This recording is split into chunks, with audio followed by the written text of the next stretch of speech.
It's Friday, then it's Saturday, Sunday. This is on you! Tell us what we want to hear. We need your help.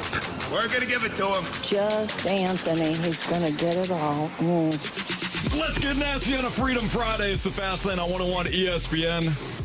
What a new intro we've got from Marshy there. Freedom Friday. This is where you can send us any topic that you want us to discuss. Marsh will sift through them quickly and throw them into the pots. And then we discuss. Yeah. And today's going to be fun. Oh, yeah. Today's going to be a lot of fun on a Freedom Friday, boys. Oh, I cannot wait. Jamie Rivers, Carey Davis, Andrew Marsh, Anthony Stalter, 202, your time check. Brought to you by Clarkson Jewelers, an officially licensed Rolex jeweler. Before we get into Freedom Friday, though, and your topic selections, well, we do have this. Lineups out, boys. Lineups out. My mic cut out. I know, I heard it. Quiet. Yeah, that was on me. No, you're good. All right, so I know you have a lot to say today, Anthony. I don't want to hear it. Hey, that's me every day. Yeah. Get in line. Both at home and on there. You too, huh? And I just keep talking. All right, Cardinals, Mets tonight. They open up a new series in Queens. Miles Michaelis versus Jose Buto, the right-hander. Okay. Right-hander on the hill. Cardinals off yesterday. No lineup game yesterday. All right, boys, you ready? Let's do it. We feeling a Donnybrook here? Gotta be. Oh, yeah. Donnie ball. Donnie baseball. Show us Brandon Donovan. Donnie. Hey, this headband's pretty cool. Oh, I like that. Did you cut that? Did I cut what? I thought you were going to do the thing. Was that the whole sounder? It just seemed like it was cut short. No, that's the whole. that's the whole new thing. one. Have you been here? No. Anthony, you don't listen to your own show. Did it not seem like it kind of cut quickly there? No. It's been the same thing every No, day. it's been the same thing since game one. Hey, you talk about us not paying attention. You don't. You ask me every single break. What We are we do. talking about next? What? After I just tease the next Because segment. you give me this thing is blank. So I don't know. You know what, quite frankly, I'm not in the mood. I'm not in the mood today. My favorite imagine team's why. getting shredded for finally making a good decision, and now I got you two in my face about All right. this. Sorry about that. Oh, you're fine, Anthony. We apologize. Most teams don't have two great quarterbacks. You're fine. I had 0 last year, now I got 2. Everybody's bitching. Who's next? Oh, boo-hoo. Thank you, Janet. I hope she said that to Kirk Cousins. Oh, All right, what's man. who's 2 here? I think Goldie. No, Wilson? Why'd you put Goldie there?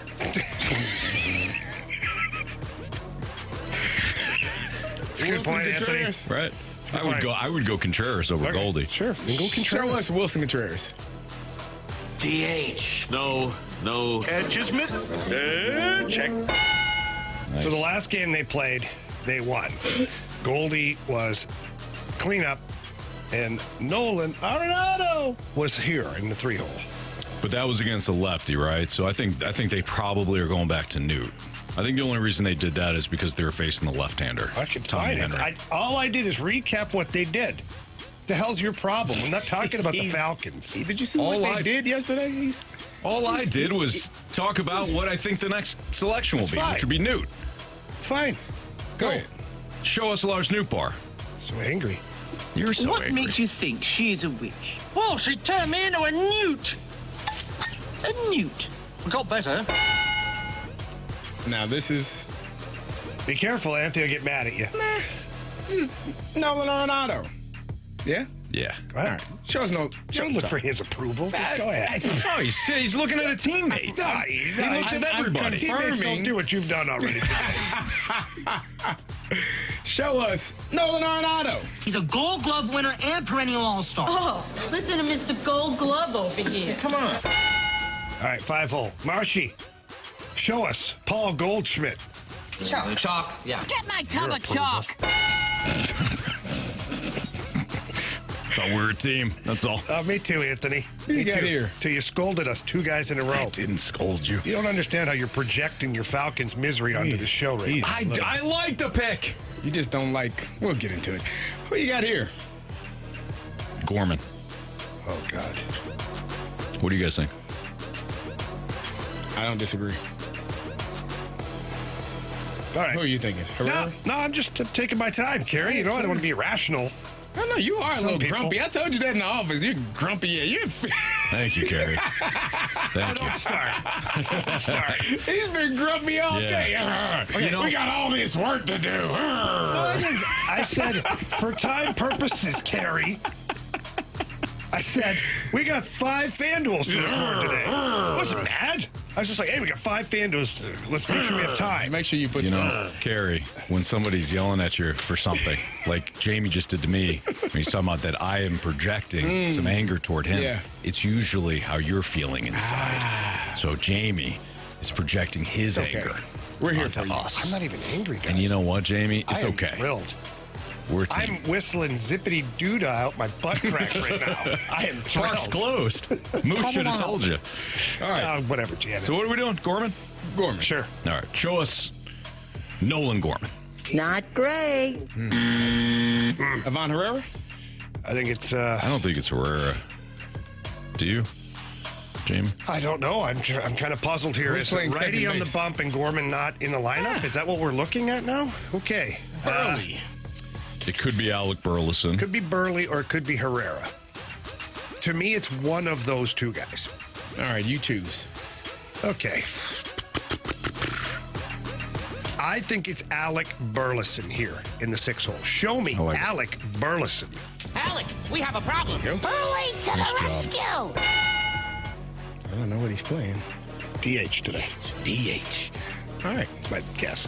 All right, so Shortstop. So I don't think Herrera's in today. Center fielder.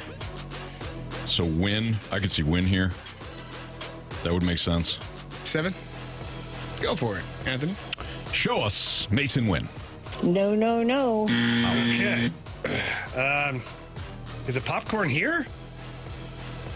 Wow, back-to-back lefties. That'd be interesting. Donnie in left field, Burleson DH, Contreras catching. You need a second baseman. I think it's Nolan Gorman, guys. I can see that. I All think right. it's him in the 7 hole here. All right. I like it. Show us the Popcorn gang. Get your fresh organic popcorn. Get your popcorn ready. Nice. Nice. Okay, so what do we need now? Now you've got Masyn Shortstop. Winn, and you need another outfielder. Super bad. Yeah, super bad. That's I right. could So see that. Winn. Super bad in center. So Winn and super bad. Yeah. Yeah. All right, go ahead, Carey. Show us Masyn Winn. Oh, for God's no. sake. We got Crawdaddy in the lineup. You've got to be kidding me right now. Show us the Crawdaddy. So we'll. Oh, jumping crawdaddy. Okay, hang on. Can I vent for a second? lefties in a row. He's a lefty, right? Mm-hmm. Am I Can I mistaken? vent for a No, you're second? not. 3 lefties in a row? Yeah. At the Masyn bottom of Winn. the lineup? Yeah. Carey, Masyn Winn, who's hitting way better than everybody expected. He's 21 years old, 20, 21, 22, somewhere in there. So, yeah. First year guy. Young. Young, stud, Stud. can run. Yep. Got from first all the way to home on a single the other game. Saves a hit a night. Back must hurt. Who'd they The play guy. yesterday? Nobody. Oh, okay, so he had a day off. And I'm watching MLB Network today. Yeah. And Masyn Winn is like the highlight of their show. Yet we can't put him in the freaking lineup? Maybe he got stuck in traffic. No I offense think to so. Crawford, of course. Oh, no, of course. With all due respect. With all due respect, Crawdaddy. Unreal. All right. Michael Ciani. Go Go ahead. Mets. Show us Michael Ciani. Go what? Mets. Michael. You're not Michael Phelps. You're Michael Cera. All right, Marsh, run this. It just makes no sense. I'm sorry, guys. Oh, man. All right, leading off in left field, Brendan Donovan batting second. Your catcher, Wilson Contreras. Batting third, right fielder, Lars Taylor Tattooey Newtbar. Your cleanup hitter, third baseman. No. Batting fifth, first baseman, Paul Goldschmidt. Batting sixth, the DH, Alec Burleson. Batting seventh, second baseman, Nolan Paul Gorman. Batting eighth, the shortstop, Brandon Crawford. And batting ninth, the center fielder, Michael Ciani. Go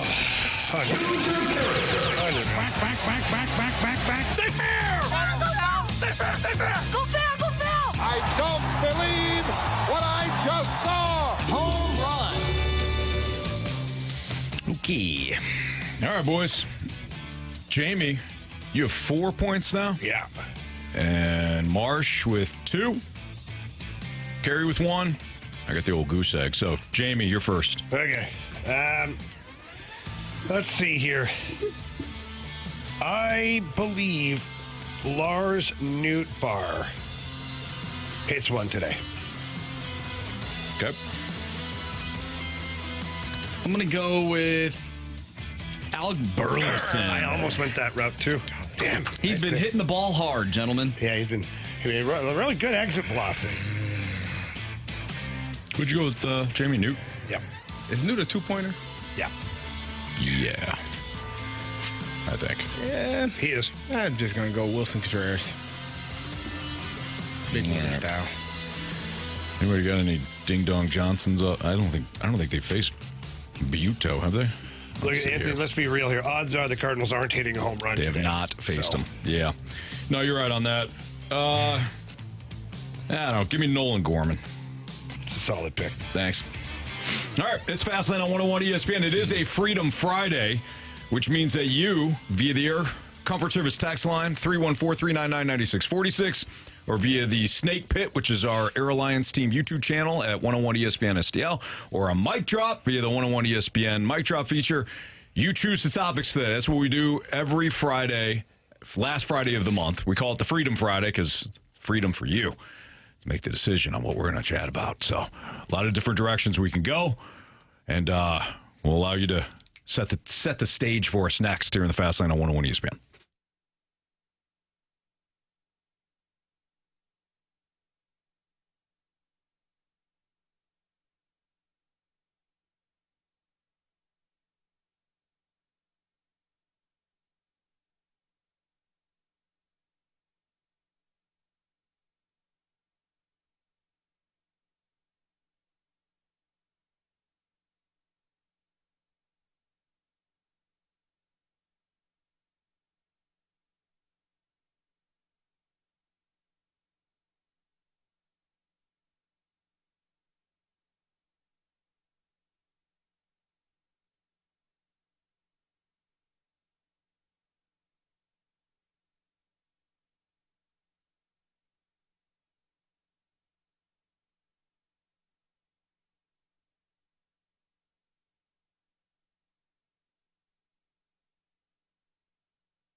Well, there's still some time for you to take advantage of the Mosby Building Arts Spring Refresh Sale. That's $1,000 off bathrooms plus low monthly payments, or 10% off windows, or 12 months no payments, or heck, you could do both. But when you go with Mosby Building Arts and their Spring Refresh Sale, know that you're going to work with the right remodeling company. So let's just start with the windows, right?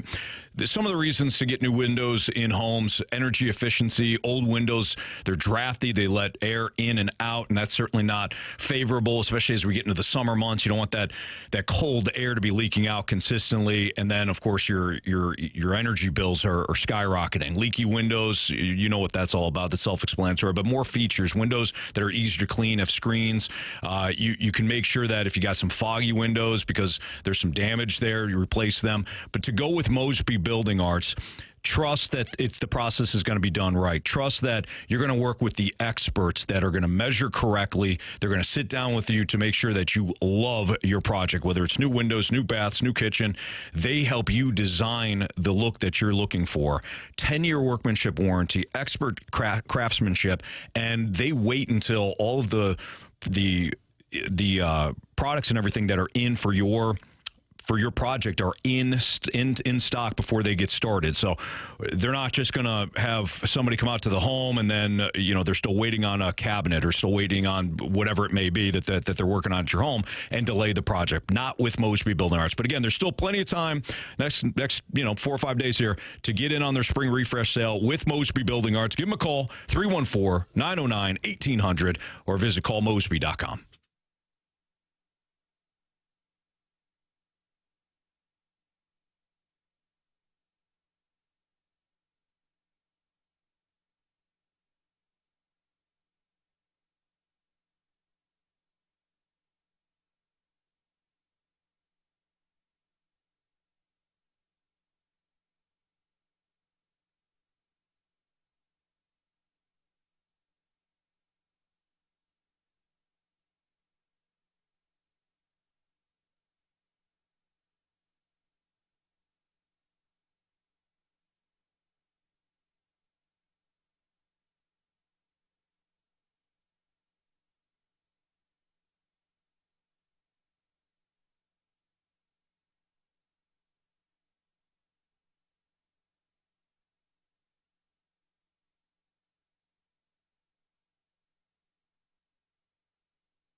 101 ESPN, Carey Davis, Jamie Rivers, Anthony Stalter. What's up? Oh, nothing. Just Guys are talking. cracking up. Yeah, just talking. Just talking about things that Carey has to do. Like when he gets home or... Some No, point today. probably next segment. Okay. Got it. Ah, yes. Got it. You know, I heard about it earlier. there was a Friday one time we lost Marshy for 3 hours. Whole remember? show. Yeah. Yep. Nobody checked on him. Poor kid. We had to try and man the board without him. Yeah. Well, we had stuff to do. We're busy. Carey, you'll be fine. All right. Nobody's here on Friday, so you won't have anybody to interfere with you. Yeah. That's the important part. Nice. All right, so it is a Freedom Friday here in the Fast Lane on 101 at ESPN. So, Marsh, what is the first topic today? All right, we got a text from the 314. Can't wait to hear Marsh and Anthony's take on the Vikings and Falcons draft debacle. Bears will definitely be better than both this year. Possibly. Yeah, I mean, it's totally possible. Yeah, they did a good job. Got a quarterback. The Bears did a great job. Yeah, Yeah. they took Caleb Williams. Yep. Then, of course, they circle back with Roma Dunze. Yes. I would have gone probably, this is just nitpicking, but I probably would have gone with either, like Brian Murphy or Byron Murphy, the DT from Texas, as opposed to going with maybe Roma Dunze at number 9. That doesn't mean I don't like a Dunze. It's just you've got More of a need. You've got DJ Moore, you've got Keenan Allen, you've got Cole Kmet. So how many passes and targets and everything factors in for Roma Dunze next year? They're going to throw the ball 45 times. As opposed to going with a defensive tackle. But again, that's nitpicking. I think the Bears had a great draft. And I think the fans should be excited. Anthony, your thoughts on Michael Penix Jr., Kirk Cousins? I mean, the Falcons doing a bang-up job of not getting just one, but getting 2 starting quarterbacks in the offseason. Yeah. Yeah, your thoughts? So, Jamie, as you can imagine, it's funny. I had 100 and something text messages last night following the pick. I loved it. I loved it. And the fact that everybody hates it and they have crapped on it and they have criticized over the last less than 24 hours makes me love it even more. Do you know why, Jamie? Oh, gee, please tell me. Because these same you-know-whats crushed the Packers for taking Jordan Love when they already had Aaron Rodgers. And now these same mother truckers are saying how genius the Packers are. Now, is it the same situation? No. No, it's not even close, Jordan Love was selected a little bit later on. Plus, Aaron Rodgers could play. And Aaron Rodgers had already established himself within the organization. Which makes it worse to take Jordan Love. And he wasn't coming off torn Achilles. Which makes it worse to take Jordan Love. The Packers have just historically been better than the Falcons. Yeah, at everything, pretty much. Yeah, very true. They did real well in that NFC Championship game a couple of years ago. Whoa. Oh, wait, they didn't. You mean the playoffs that they were in? Yeah, it's been a while for the Falcons. The Packers? How many Super Bowls? How many Super Bowls for the Packers in the last, 10 years or so? How many Super Bowls for the Falcons? Same for the Falcons. Like in ever. How many? Never, Bob. Oh, I'm sorry. How many Super Bowl wins over that same Anthony, span? don't have me defending the Packers. Come on now. You open the door, Marsh, with I'm your just Packers saying, stuff. what Anthony's doing here is he's dragging it off the rails to talk about something that isn't his team right now. Okay, hold on. How do you in all honesty, wouldn't I be the first to crush my own team? I've done it the last 3 years. But I think you've finally gotten to the point where it's almost like you're delusional because your team screws up. Why am I delusional? Well, for a couple of reasons. I mean, if we just stick to this particular topic, sure. A few. I don't hate the idea if Kirk Cousins is already your quarterback and he's a year or two into that deal and you're looking out the future going, okay, like older quarterback, really young, talented guy, but you just went out and wrote a blank check for Kirk Cousins, who's going to laugh his way all the way to the bank. He was going to do that anyways. Okay, but fine. Not necessarily for the Falcons. I think that's what that's what I'm saying. It's the Falcons. Don't veer it off the course here. It's not about Kirk Cousins, it's about the Falcons. Okay. And then instead of being a team that could legitimately go from obscurity last year, firing their head coach, all that stuff that went on, to a team that could compete for the division this year, not just make the playoffs, win the division, by selecting another position player that could help the team. Instead, you doubled down at quarterback. You could have done this 2 years from now. So to quote Carey Davis, and this is what I told you about earlier, is those quarterbacks are around every year. Do that 2 years from now when you really need it. So you're saying that Kirk Cousins is going to be good enough over the next couple of years so that the Falcons can draft what, 20th and still get their franchise quarterback? That's not feasible Anthony, either. You're paying a guy now. The biggest thing in the NFL is to have a young quarterback with a built team because now you're not paying anything for the quarterback. Sure. That's not the case here. You're trying to build a winner while paying 2 quarterbacks a lot of money. I hated the Kirk Cousins signing. I'm with you on that. It didn't make sense, but you couldn't guarantee that Michael Penix was going to be there at 8. We can sit here and talk about, they should have known. There's 3 teams that would have gone up that were trying to go up to get Penix. The Saints, the Seahawks, and the Raiders. So yeah, you could have said, well, we're at 8. We think Penix is going to be there at 8. And then you get there, and the Giants take him at 6 or somebody else, and then you're the Raiders. And you don't have a franchise quarterback, and you have to take the best player available who's a tight end who you already have. And now you're in a situation where we're criticizing the Raiders for not having a future franchise quarterback. There's nothing I can say right now. No, but Jamie, I'm trying to tell you that if you wait, Kirk Cousins, in all his average, mediocre play, is probably going to win you 9 or so games. And then you're going to be well out of a position to take a franchise quarterback in Packers? 2 years. Okay, well, let's use the Packers for an example, right? You said that the Eagles got Jalen Hurts in the second round. In the second round when they had Carson Wentz, and everybody criticized them. Yeah, but I'm just saying, you're saying, well, Penix, that's not a top 10 pick. So here's why I think it's different. But they loved Hurts, right? Right. So they took Hurts. Here's why I think it's different. I don't think you just say, hey, he's a quarterback. We're not talking about a center. We're talking about a quarterback, which is a very specific player that needs to fit in your system. I think what Jamie and I are trying to say is that in 2 years, if you are a better team than what you are now, I mean, they've picked position play. They've been picking at number 8 for the last 3 years, so clearly they have not gotten better. No, the team sucks. I agree. If they are better, then you put yourself in a position to pick later in the first round, which is exactly what the Packers did. And you just compared them somewhat to the Packers. I'm not comparing the franchises together. I'm comparing the idea of taking the quarterback before you actually need him. The Packers loved Love, and they drafted him, and they got crushed because they didn't take the receiver. And now everybody's saying what? It was a good decision. Here's why I think it's different. We talked about Michael Penix Jr. as being one of the top quarterbacks in the draft, above Bo Nix, above J.J. McCarthy, above, who else am I missing? Drake May. Mm-hmm. I probably, in my opinion, above Jaden Daniels.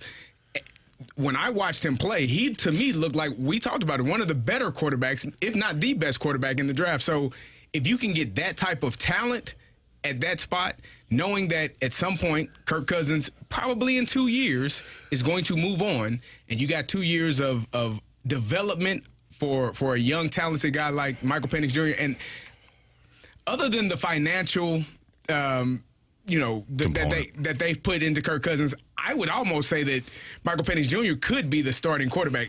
The only reason why he won't be is because you're paying Kirk Cousins $40 million. You're guaranteed you have guaranteed him that money. But if you put them side by side and say who is the better, if you give them both the exact same opportunity, if you put player A, player B, money not included, Michael Penix is going to be the better quarterback. He's just not going to get that opportunity, more than likely, because you're paying Kirk Cousins so much money. I think that's the difference. When you looked at Jordan Love and drafting him, no one expected him to be right away to be that elite quarterback. Now, this past season, he showed that he can play some damn football, and it was a great job by the Packers of picking him, knowing that Aaron Rodgers would eventually be moving on. Mm-hmm.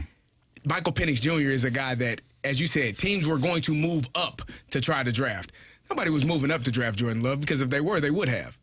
So I think that that's the difference. Michael Penix Jr. is a game changer, a real-time elite quarterback that is going to be really good for the Falcons, especially with all of those weapons. Now, if they would have went and drafted Malik Neighbors or Rome Odunze, you would have been irate in here. Yeah. But to get a quarterback, knowing that the history of Kirk Cousins, knowing that he is just good enough, I think Michael Penix is that guy that takes you over the hump.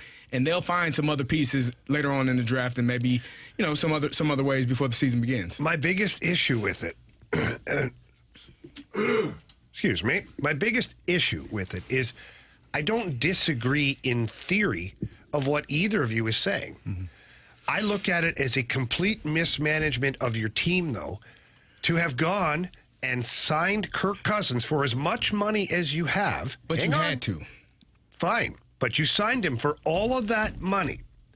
And now, if you want to rid yourself of Kirk Cousins or go with Michael Penix Jr., the dead cap space that you've just absolutely pigeonholed your club with is substantial. It's a mismanagement of funds. If I was Arthur Blank, I would be like, guys, I have no problem paying them. I have lots of money. But now you're strapping my team with stupid salary cap implications because we didn't think ahead. If we were going to go for Michael Penix Jr., why didn't we just trade up? Why didn't we offer a trade and move up to guarantee us Michael Penix Jr.? There's no guarantee.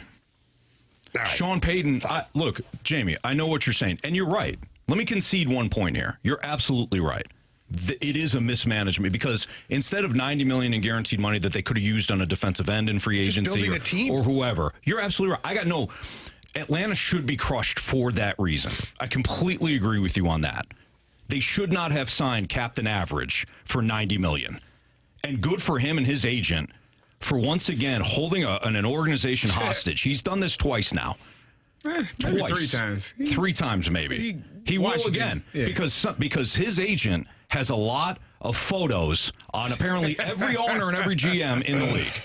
But when it comes to so again, Jamie, I'm conceding that point. You're right. That was a mismanagement of funds. Where things I think people are overlooking when they start to say, well, they should have taken Roma Dunze. No, they shouldn't have. Or, they should have taken one of the defensive guys. You mean one of the defensive guys so great that 16, 17 teams passed on him? Because this is apparently one of the worst defensive drafts in the history of the NFL. There was a record run on offensive players. This is where I get a little mystified. We're talking about a quarterback. We're not talking about a punter or a middle linebacker or a running back. We're talking about a quarterback. So all the other variables kind of go out the window. And if you love a certain guy, take him. As opposed to saying, in 2 years, there'll be another quarterback. No, there'll be another linebacker. There'll be another receiver. If you love this quarterback, then take him. And I think in a couple of years, we'll look back and we'll say, you know what? That was pretty smart. We hammered I'll never think from a business standpoint that this was smart. Why didn't you crush the 49ers more then? Why? They gave up so much draft capital to go up at number 3 and take Trey Lance. I never liked that pick. Who had I've never said I liked it. Experience, less play, showed less on film than what you said. Somehow you guys think I like Trey Lance. No, I know you don't like Trey Lance, but you just said I will never agree with what they just did. I don't hear you crushing the 49ers in the same way. Mismanagement of Okay, but the 49ers did. Okay, fine. They've been good, too. The 49ers have been good, but the 49ers didn't go out and sign a massive deal for a quarterback and then move up in the draft, getting rid of all their assets to pick up. But they gave up a ton of assets to go up to number 3 and then flip that asset. Well, they really love their guy, like you said. If you really love a guy, go get him. Sure, but then they did. They screwed up. That's not on me. That's on them. But what I'm saying is... But they didn't mismanage funds. They mismanaged assets. Okay, but it's the same. We're talking about cap space. We're talking about cap space or draft capital. It's still assets. For me, it's not. It's different. You're right in what you're saying. They are both different kinds of assets. But right now, if you're the Falcons, you have a really hard time adding more to your team when you're handcuffed with this money that you've got on the cap. I agree. I just don't like it. I agree. The draft also isn't over. You know? I mean, I think we're like, they'll never get another corner. Really? They might draft another quarterback. I hope they do. If it pisses everybody else off, I'm good with it. All right. Jamie, Marsh, by the way, consensus, worldwide, is they screwed this up. And maybe they did. It is the Falcons, after all. But I think they actually did something that was a little out of the box with some foresight, as opposed to just sitting there and taking a wide receiver, which I could do that. I could sit there and take the damn wide receiver every single year. And everybody just, good job, A. And then they finally think outside the box a little bit, and maybe they get a franchise quarterback, which would change the direction of their franchise. I'm with you guys. I hate Kirk Cousins. I do. I hope he does really good this year. I hope they trade him to the Vikings. Trade him back. I already got my quarterback. Is it in play that they trade him here in the next day or so? I hope so. With the way that he cried, I hope so. No. If he's that pissed off. No. Trade him to the Raiders. All right. Absolutely. The Raiders don't want him. All right, Freedom Friday continues next in the Fast Lane on 101 ESPN.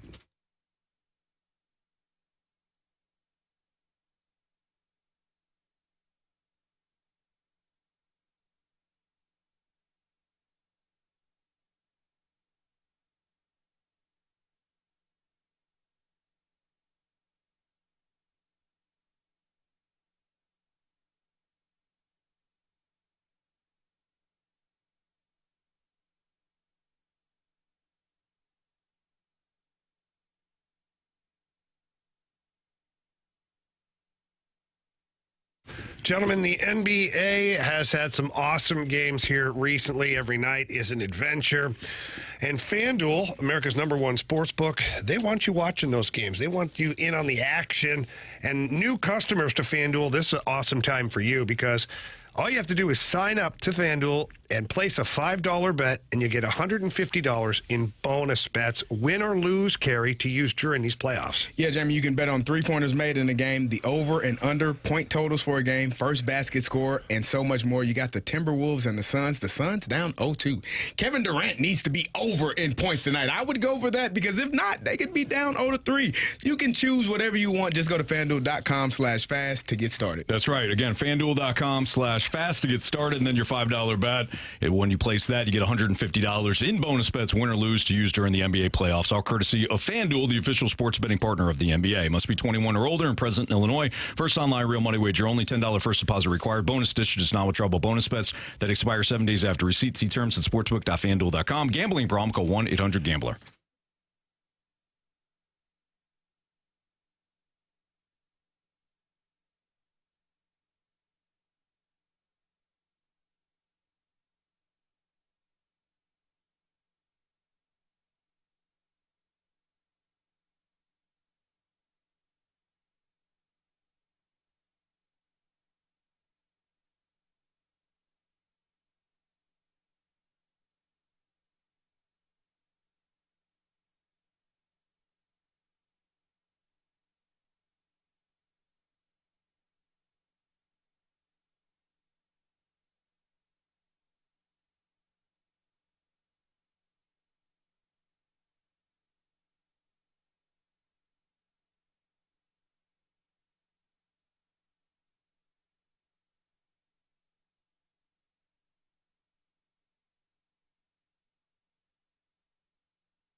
101 ESPN Sports Center. I'm Andrew Marsh. It's time for a Sports Center update driven by Johnny Londoff Chevrolet and Johnny Londoff Autoplex. The Cardinals are back in action tonight, taking on the New York Mets. Miles Michaelis on the mound, going up against Jose Butto. 6:10 first pitch. We have Draft Day 2 right here on 101 ESPN, starting at 5 o'clock, so we'll be out early today. It is also Freedom Friday, so continue sending in your topics to the Air Comfort Service text line, 314-399-9646. More Freedom Friday in the Fast Lane coming up next. I'm Andrew Marsh, and the Sports Center update is driven by Johnny Londoff and Johnny Londoff Autoplex. See them at londoff.com. Chevy, together we drive. Are you kidding me?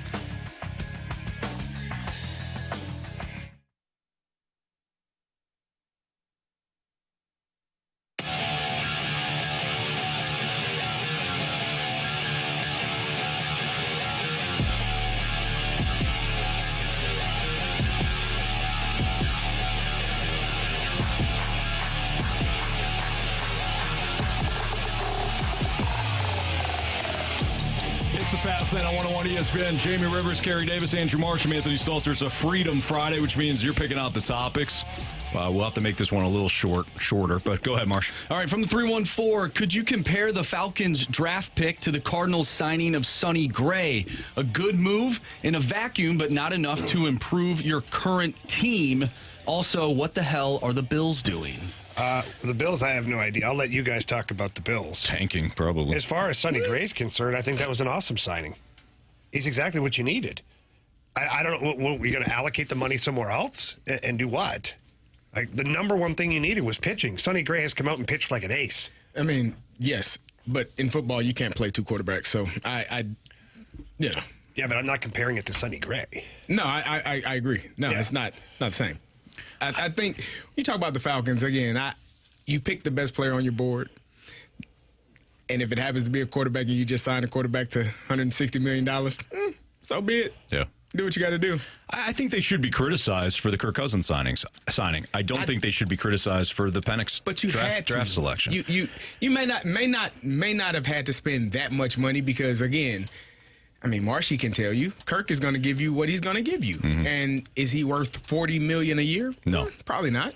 But if that's what the market is, that's what you're going to go with. Right. And so, again, if him and his agent have done a great job, as you said earlier, of I don't want to say holding people hostage. I didn't want to say that. I just think they've done a great job of making sure he gets paid what he's worth or what he's earned. For one playoff win. Well, how do you like that? He stinks. It's a team game, Anthony. He's better than half the league. A great team. Marsh, look at Marsh. He's better than half the league. If he would have played if he would have played the entire season, he would have been in the MVP conversation. The Vikings would have been in the. They would have been in the playoffs. And he would have been in the MVP conversation. This is always my thing. And then he still would have been hard to win a championship, Anthony. You know what? If he was in the MVP conversation, he probably would have made more money. Why didn't the Vikings re-sign him? Because they can't, because of Justin Jefferson. Well, okay, but this is also the problem with Kirk Cousins. It's also the problem with Kirk Cousins. He soaks up every last dollar he can get, which, hey, go for it, buddy. But then, they go to him, Vikings go to him to restructure the contract. He's like, no, I'm good. I agree. I didn't like it. Look, I'm biased. I don't care like that Kirk he feels Cousins. bad. Yeah, I don't either. That to me is laughable. Can we all agree that, that everybody trying to protect Cousins because the Falcons didn't call him? So what? So, take the $90 million and wipe your tears off with the thousands, the millions of dollars you're going to get. Like, come on. I wish I was so sad. Seriously. You know what, Anthony? You give me $90 million, I will cry myself to sleep every single night on my bed full of money. If he's seriously that upset, wipe my ass with hundreds. Absolutely, many of them. Yep, 2 at a time. If he's that upset, I would be like, you know what? You're not the competitor I thought you were. We'll trade you to wherever you want. I don't know if he's upset as much as he's just disappointed. What are you disappointed about? He's very sensitive. Did you not see that quarterback? Well, there's no communication. You feel like you sign with the team that you want to feel welcome into, and then there's just no communication there. I feel like, to him, I would just feel disappointed. He has every right to feel however he wants to feel. If he wants to feel disappointed, fine. I'm with Carey. Compete. I would, I don't think you care about his feelings at all. I don't care about his feelings one bit. We're in a world right now that people don't take enough time to care about people's feelings. Who am I talking to? What do you got going on today? to the question, though, I can't even lie anymore because I don't care at all. The question about Sonny Gray, though, like a good move in a vacuum, but like. Yeah, I think I see what they're saying here. It's like, okay, we know we don't have pitch. I think this is what the texter's trying to say. And here's the comparison. We know we can't go into the season with what we had a year ago. We have to sign somebody that's going to be the top of the, whether he's an ace, a number 2, whatever. Mm-hmm. We need to make a wholesale change. So we bring in Sonny Gray. And to Jamie's point, he's played very well. Yes. I think you say, okay, well, why did the Falcons draft Michael Penix after signing Kirk Cousins? Because they did not want to go into next year with Desmond blanking Ritter again. It was so bad a year ago that they made a decision in that moment. Now, to Jamie's point, it cost them $90 million in guaranteed money. That's a lot. And then, lo and behold, the guy that the quarterback that they love was also there at 8. So they said, okay, we'll take him and we'll move forward. I think Kirk Cousins is done in 2 years in Atlanta. They can get out of that contract in 2 years. They're still going to have like $26 million in dead cap space. And they gained 30-something in cap space. How? There's $32 million that can be attributed to the cap, and I think the $25 million you're talking about 26. is carried. 26 is carried in some other category. Either way, whatever. You're right, Jamie. They're going to have a sizable amount of cap space that they can't do anything with. But what if you get a franchise quarterback? And you're still on a rookie contract anyway, so right. You'll be okay. Michael, let me ask you this real quick, and then we'll move on. Let me ask you this, and then we'll move on. Michael Penix turns out to be C.J. Stroud in 2 years.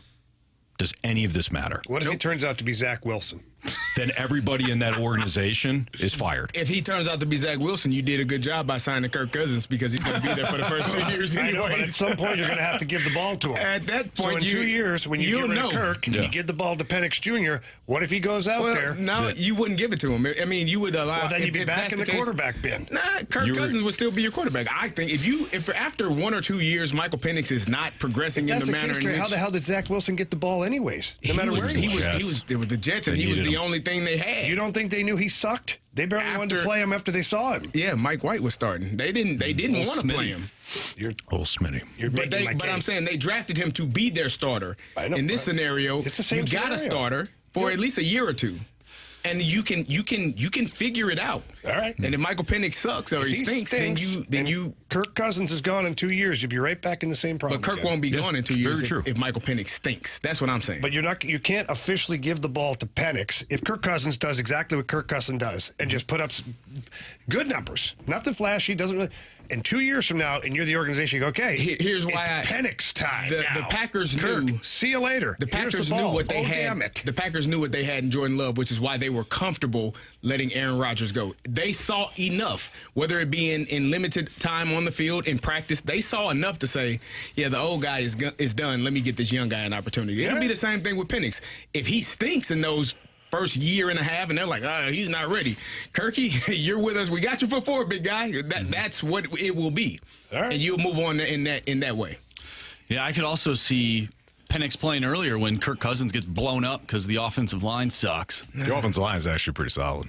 There you go. Run the ball, and you got a running back. You got receivers. We got enough receivers. The O-line is good. What Kirk is going to have to do is put up better numbers than he has been because the defense is going to be fighting for his life. He's put up good numbers. He absolutely has, Marsh. He puts up good numbers. He puts up better numbers than most quarterbacks in the league. That's why he gets paid. Guy's got 1 playoff win. I know we have to break, but the reason why Kirk Cousins was mad because the moment that he stinks or is not performing well, there is an immense amount of pressure on him. Sorry, Kirk. No. You have to earn your $90 million. I'm not saying that it's bad, But I know that that's why because without a quarterback drafted in the first round, you can be as terrible or as mediocre or as average as you want to be. If you are average and the offense isn't going, they're going to be screaming for it. And it's Atlanta. That's a young black quarterback. Let's keep that in mind. Absolutely. So that is going to be taken. And a lefty. He's going to remind some people, Michael! Michael! That's his name. Oh, no. Not Vic. Michael! Yeah, last time a black lefty quarterback named Michael went in there. It was pretty damn good, Anthony. For about 4 or 5 years. Don't talk about what happened after. The 4 or 5 years, I saw some he might not even memes today start. about that. I don't know. Just That's saying. not fair to Michael Penix. Anyways, no, I'm with you on that though. Like Kirk Cousins, hey, for the first time in 4 years, you have to compete. Sorry, you have to compete. You actually have to earn your money, right? Marsh, you have to agree with me on that at least. Like Kirk Cousins gave you very limited, unless you want regular season. I mean, you're right, Anthony. The game that they lost totally against the Giants was totally Kirk Cousins' fault. It wasn't the defense's fault that they gave up runs. Jeez, that's the Cardinals. That they gave up points almost every single time Daniel Jones touched the football. But everyone remembers that he threw the ball 4 yards on the last play of the game. You got to get that And he out, needed to get a first down. 12 yards at least, right? At least. You got to throw it up there, no matter if it's intercepted. Marsh, I've told you this. I will give you Kirk Cousins back, man. I will trade you. We got JJ. Why don't you We got want him? JJ, baby. Why don't you want Kirk Cousins? Got JJ. I have my quarterback now. It took me a long time to really settle into that. You know why you Because don't I'm want Kirk forced to. Cousins. You know why. Just say it. He's coming off Achilles injury. He's making a lot of money. Plus, I love that he's on your team now because It's not my quarterback. He's blocking my quarterback. All right? Now. Should be in jail. What happens a day later? I hope he's the MVP this year. I really do. And I hope he plays all 4 years. And when Michael Penix Jr. is ready to play, you got to pay him, and he's not ready. He's not going to play 4 years. All right, moving on with the Freedom Friday next on 101 ESPN.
Freedom Friday here in the Fast Lane on 101 ESPN.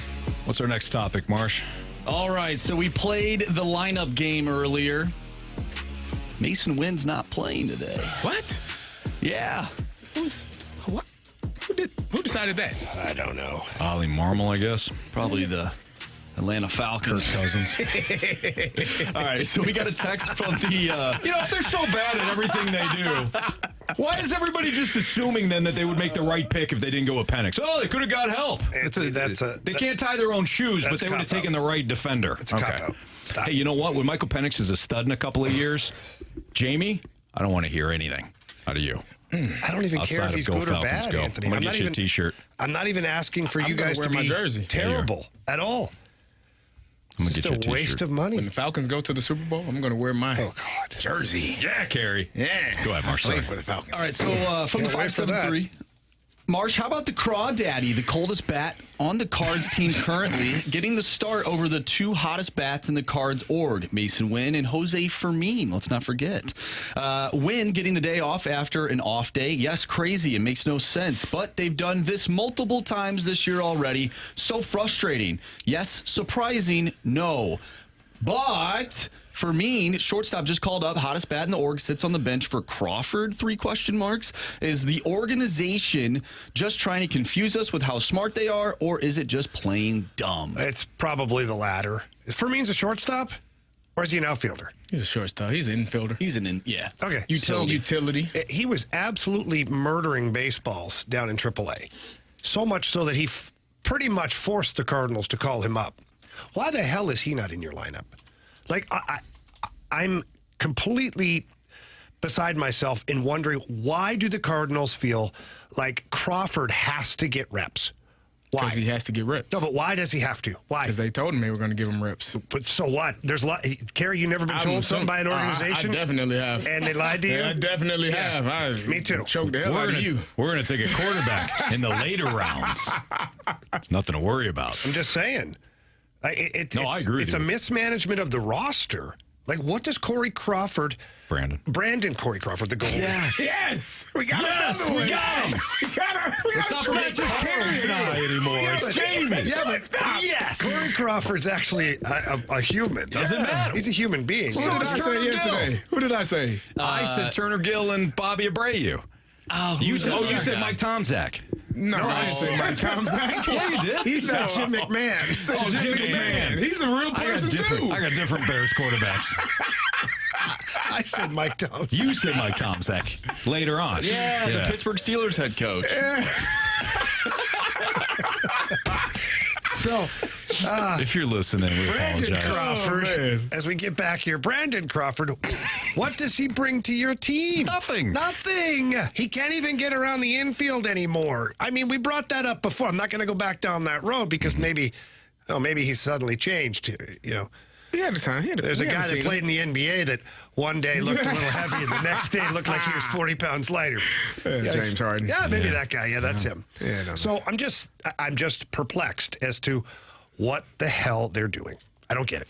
I don't either. And Jamie, I'm with you on that. With Brandon Crawford, I don't understand why you need to get him reps. You signed him to be a backup. You signed him in case Masyn Winn either suffered an injury or what has happened with Jordan Walker. He struggles so much that you have to send him down. And at least you have a veteran insurance policy. Other than that, if Masyn Winn is playing well, and he has, I don't understand why you continue to get him as many days off as you have.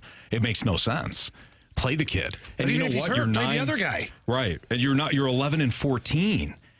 I think that's probably the more pressing point. Like you are, I know people will say, oh, it's early, but it was early last year. And it got late really quickly. And so you don't want to get to the point where you're so many games back in the division where you're scraping and scrawling because other teams are still playing baseball. Mm-hmm. They're still playing well, and you have to win coupled with them losing. So I don't know. Maybe Masyn Winn is dealing with an injury. But to your point, if you brought up Jose Fermin and he's been hitting he's been raking and doing such a great job down in Memphis, doing a great job, why not give him an opportunity? But there is a at times organizations can be too loyal to players Pittsburgh Steelers are an outstanding organization because they really don't give a damn. And I mean that with the utmost respect. Like Troy Polamalu, you're getting a little bit older. It's probably time. Ben Roethlisberger, yep, we love you, but probably going to have to go in a different direction. You can't move anymore. No matter. Terry Bradshaw, hey, we love you. You know, all of them. Franco, great job. Love the immaculate reception. Go play in Seattle. Like, that is what it is. It's not. And we, as players, understand that and know that. I think the Cardinals have a little bit too much loyalty to some of the older guys. And but it's why Crawford? What the hell's where's your loyalty there? He's a three-time. Played, but 3 games for you. Not here, but in terms of his legacy in the league. He's a 3-time champion. Carey, he was couple sitting on times his Gold couch Glove. doing nothing. You and I know there's no question. He wasn't doing anything. There is no question to me. I mean, as a former athlete, I have sat down for 3 months and realized, I'm fat as hell. I'm out of shape. If you're not doing anything and you're not staying prepared, you will eventually, put on some pounds and not be ready or be prepared to play. But I think it might be a loyalty issue where they want guys, if they tell you they're going to do something, they're going to do it, and maybe not want to have those hard conversations and say, hey, I know we told you we're going to allow you to play when Masyn was down, but this guy, Jose, he's been playing extremely well. He's going to get the start tonight. We get a quick text, and Anthony, I know we got to keep the feet moving here. Yeah. It says from the 314, Fermin is terrible at shortstop. He's a better second base or third base guy. Okay, fine. We're splitting hairs here a little bit. Fine. I'll put Fermin at second base. I'll put Donovan at shortstop. I'll put Burleson in left field, and I'll put Gorman as the DH. Now we have the best offensive roster. Or just do what you want to do and win. Whatever. Yeah. I'm assuming. He's hurt. I'm based on the fact that he legit needs a day off because he's dealing with something. Yeah, lower back. You can find a better lineup, no matter how you shuffle the deck, rather than putting Crawford in at this moment. For one game. At this score, 8 runs tonight. Just Crawford's going to hit a grand slam. Anytime we talk smack, they win. Big. 8 All right, runs. what's trending is next in the Fast Lane on 101 ESPN.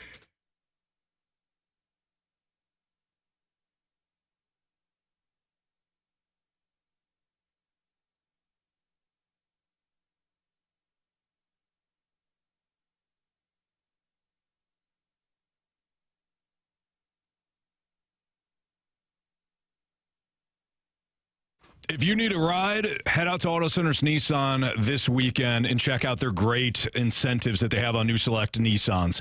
They have over 700 vehicles all in one location. So, in fact, why don't you start tonight by going to autocentersnissan.com.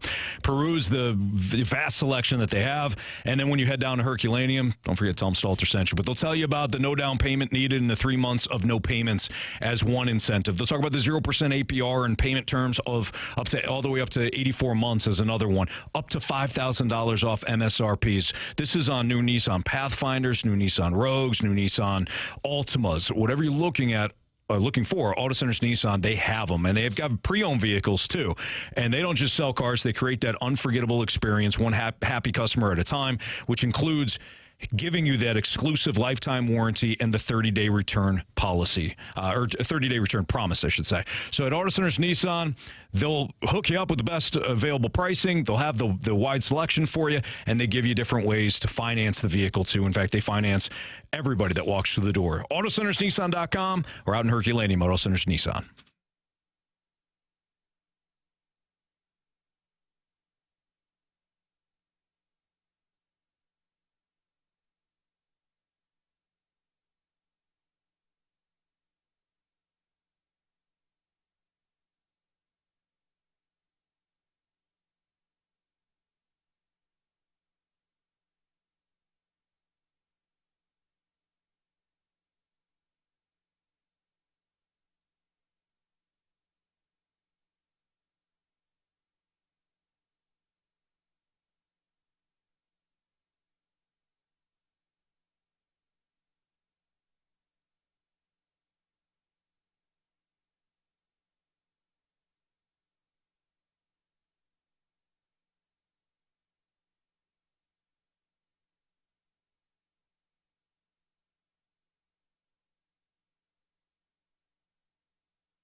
time to find out what's going on in the sports world with What's Trending Now. Brought to you by Goodwill. Donate a car and get tickets to the St. Louis Cardinals.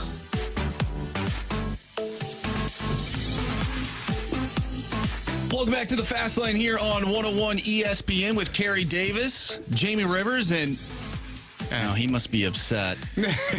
Anthony, let's go behind the curtain here a little bit, okay? What I miss? Is we've been recording FanDuels, every commercial in the other studio because we got to get it done. Yeah. So we've taken all the breaks. Yeah. So we haven't had a bathroom break. Carey, you know. I do know. I know she hasn't moved very much, okay? I'm just rolling my chair in and out of the room. Anthony had harvested enough liquid to put out a forest fire. It was way out. Last break. So that's why he's a little late to the... Yeah. Welcome back. We were trying to record some commercials before the show. Then we got rolling on a Freedom Friday. We started talking about how Kirk Cousins should be traded this morning. And, I just kept saying, oh, man, Michael Penix. 2 quarterbacks. The future. Most teams don't have any. Ask the Raiders. That's the Falcons a year ago. That's why they have 2 now, Marsh. Go ahead. What's trending? Jackson Holliday is trending. The Orioles have optioned Jackson Holliday to AAA. He had a .059 batting average, .11, .10 slash line in his first stint in the majors. But doesn't seem like there's a lot of outrage about Jackson Holliday being sent down. Well, so this is a great example of how all teams need to manage their young players. And for the people here that were or that are upset because Jordan Walker should be developing in St. Louis and they should be working with him at the major league level, or the other stance of, can the Cardinals not find talent? Meanwhile, Jackson Holliday is 1 year younger than Jordan Walker and the best prospect in all of baseball. Yeah. Any list that you pull up, Jackson Holliday is at the top of the list. He wasn't ready. He wasn't ready. They tried to hand it off to him. He wasn't ready. And you know what? It's okay. He'll go back down to Norfolk. He'll get back to where he was. He'll get another kick at the can again. This is how you develop star players. You don't just sewer them at the major league level. And so for Jordan Walker, I feel like it's the same thing. You don't know yet what the Cardinals have in Jordan Walker. Maybe he's going through his Jackson Holliday phase right now where he's dealing with some things at major league level. Those pitching's pretty good. So you send them down. And both of those players, Jackson Holliday and Jordan Walker, watch 2-3 years from now, they're going to be prominent names, not just within their organizations, but I think throughout baseball. So this is how you do it, Anthony. Yeah, no, I think that's a great point. Go ahead, Carey. No, I was going to say it's just part of the maturation process. It's part of learning and learning to have success, and you're going to struggle. You're going to have adversity in major league sports, in football, baseball, basketball, hockey, whatever it is. You're going to struggle at some point. Guys are older than you. They've been there longer. They have more experience than you. As a young player, it takes and Jamie, you could probably tell me whether you agree to this or not. Probably your second or third year when you really realize, okay, I belong. I can do this. I'm comfortable. I'm good enough to be here with these other guys. Your rookie year, you don't know what the hell is going on. Your second year, beginning, you're still trying to figure it out. But around that mid to end of that second year, third year, you are confident, you are comfortable, and you are probably at the best that you had been up until that point. I agree. Like for me, people always say, "Oh, were you wide-eyed when you got to the NHL?" I was like, "No, I really wasn't." Because my very first time I ever set foot on the ice, I was like, "I belong here." Yeah, I worked my whole friggin' life to get here. I belong here. Now, was I ready? Offensively, yeah, I could run a power play. I could do all that stuff. Defensively, I didn't even know where my own end was, which is bad, Anthony, because I was a defender. It matters. And this is where development, like the team I played for in junior hockey, they didn't care. So I just go, you're a rover, just go. But he has the puck half the game, so who cares? The other team can't score, right? Yeah. Oh, that's great. Then I got to the NHL, and I'm playing against like Lemieux, Gretzky, Yager, Messier, all these guys. They're pretty damn good hockey players, and I didn't really know how to play solid defensive hockey. Right. So I had to go down to the minors, and I got called up, sent down, called up, sent down. And then eventually, to your point, like my third year of pro was like, I'm not going down. Yeah. And I came up and I hit everything that moved. I defended hard and like did all that stuff. And then Joe Quenneville was like, okay, yeah, you're good. You're ready. Yeah. So it takes time. And to your main point here, it doesn't mean that this is it for Jackson Holiday. It doesn't mean that we need to make any sort of claim that, on his future or projection on his future. He's going to be a stud. That's my projection. Absolutely. Yeah. All right. It's the Fast Lane on 101 ESPN. That's what's trending. 211. Your time check brought to you by 311. Excuse me. Like the band. Yeah. Yeah. I don't know. No. I don't know. Yeah. You don't know 311? What's your favorite 311 song? I don't know the names of them. Well, Carey's more of a finger 11 guy. Nope. Another band. Nope. I think you are, Carey. I don't know 311 or Finger 11. You don't, I don't huh? know. Nope, never heard them. Well, I've never heard of this. well, as soon as we download it to Stalter's iPod Shuffle, We gotta we'll find let you it. hear We're it. going to find it first. I Still lost have it? Somebody stole it. Somebody stole it. That's unreal. It's a relic. They knew what they had. Somebody They right stole now it. is listening to the greatest hits of the 90s. It's the latest songs that have been added. How many songs are on there How many that I've songs? collected for 15 years?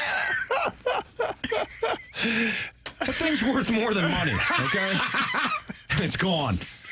And you guys are laughing. I am. Oh, man. Yeah, I haven't been to the gym in a couple of days. Is it because of the shuffle? Yeah, I got no shuffle. What if you left You it might have left it at the gym. No, I didn't because I had it in my pocket. Remember, I brought it out. You guys were laughing. Did Had a you whole- leave it here? No. Did Randy steal it? No, Randy Carricker would never do that.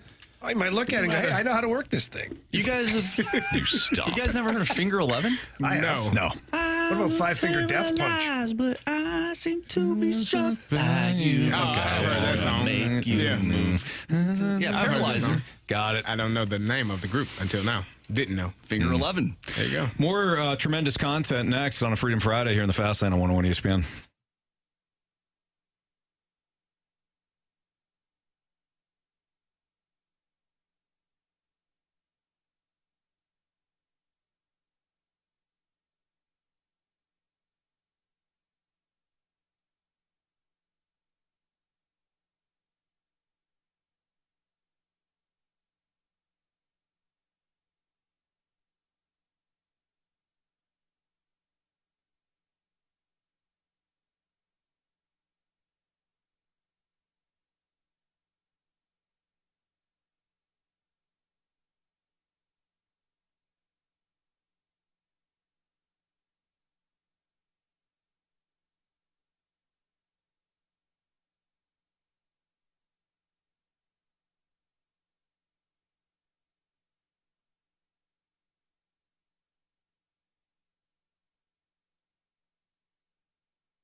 It's a Freedom Friday here in the Fast Lane on 101 ESPN. This is where you have an opportunity. If there's been something on your mind that we haven't discussed, you can go ahead and throw it out to the Air Comfort Service tax line 314-399-9646. Marsh, what do we got up next?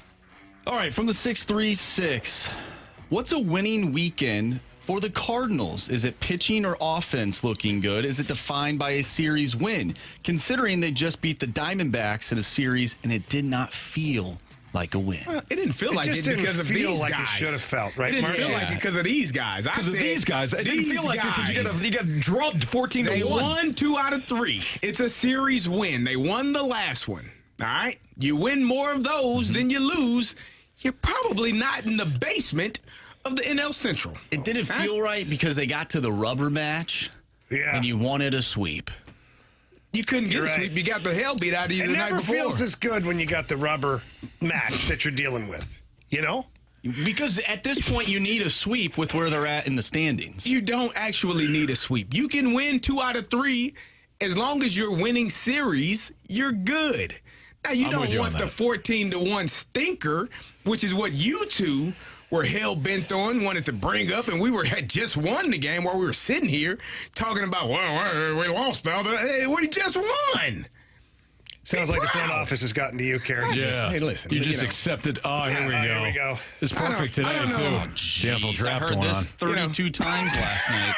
While they were talking, too, right? I don't understand what the problem is. I don't understand what the problem is with you two. You want a winner? We gave you a winner last series. Okay, Masyn Winn is not in today. Don't worry about it. He's dealing with some things, possibly, maybe. I don't know. I'm just here. But I'm telling you that he's a winner, too. You know how I know? Because I've seen it. I've seen him perform well. I watched him perform well. We're going to give him a day off. It's 2 days, Jamie, so long as you know. I understand. You're keeping track. 2 days because we had a day off yesterday. Don't worry about it. He's a young man. He's okay. All right? Cardinals won their last series. What more do you two want? Huh? You got a chance tonight. Sweeps. Hey, well, you're Wins. not good. You know what, Jamie? Don't celebrate you know what I losing learned? a game in a you know series, what I learned, Carey? Jamie? Sorry. They get paid to play baseball, too. All right? Other teams got players as well. Yeah, they're doing a better job. Not necessarily. Did we win the last series? Yeah. Are we in the basement? Yes. Don't worry about it. We'll be out soon. Okay? When? Soon. I don't Soon. give specifics. I heard that last year. Mo said I can't be give patient. you specifics. That's what I'm telling you right now. Be patient. All right? I don't want Next to be series Carey. up. I'm not a patient person. We're in New York tonight, right? We got to take care of our business, and you watch and you see. And when you get in here on Monday, we probably will have a sweep. Well, you two better be talking good about our St. Louis Cardinals LLC. Series win.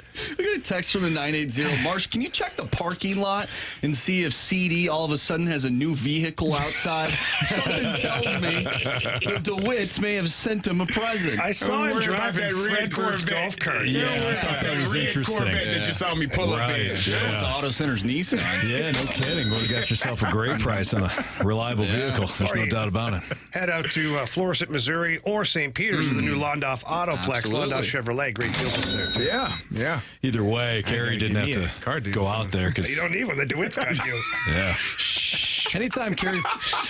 Anytime Carey puts on the glasses and he starts doing I've said this before, like the quick talking. Don't worry about it. Like, he always reminds me of Johnny Cochran, like every single time. Like he's trying to convince. Got all that evidence. Don't worry about it. Because this guy's here. By the way, rest in peace, Johnny. Yeah, rest in peace. Yeah.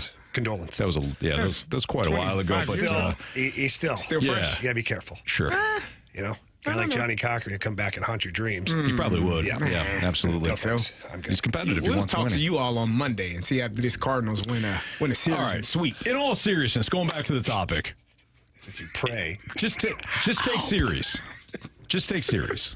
Like in all seriousness, win series. I think it didn't feel like you accomplished anything because you just got swept by Milwaukee the series before, and then that 15-1 drubbing that certainly hurt too, and it kind of skewed the perspective. 14-1. What did I say? 15. Don't give me an extra run. I thought I said 14-1. I thought you said 15. Did I say 15? I think so. Well, what I meant to say was 15 minus 1. 14-1.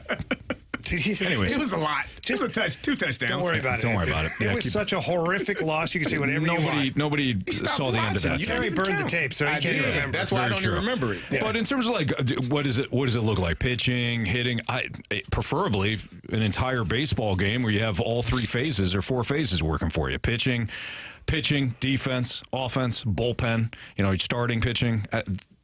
That would be preferable. But just win the series, especially when you're on the road. The thing about the Milwaukee series is that you got swept. You didn't get one game out of it. You know, these are you're 11-14. You have to start compiling consistently series victories. Serious question here: Are we yet concerned about Miles Michaelis? 1-3, Yes. 6.49. I was concerned before ERA. the season started. Are we? If he gets roughed up tonight, and doesn't make it out of the fourth inning, or doesn't make it out of the fifth, are we concerned? And if so, what do you Send him do? to the bullpen. No, you won't. All right, can I give you some? I would. You would. They won't. Can I give you some optimism? Sure. No. All right. So hold on now. I'm talking to Carey. Yeah, all right. Yeah, this is fair. Well, If you're giving us optimism, give us. Oh, here we go. This is my favorite part is when Anthony turns into Robert De Niro from Casino. Do we With still the have 8th pick of the NFL draft, the Atlanta Falcons select Michael Penix Jr. the 49th pick? They select Michael Pratt, quarterback, Tulane. All right. Hey, now listen to me. You're talking about Miles Michaelis Spencer here, okay? Rattler. You can never have enough quarterbacks. You're gonna Miles Michaelis, all right? Miles Michaelis. He's got a 6.49 ERA. Do I look like De Niro? Just like him. Dude, that's awesome. It's incredible. Just like him. Oh my! Yeah.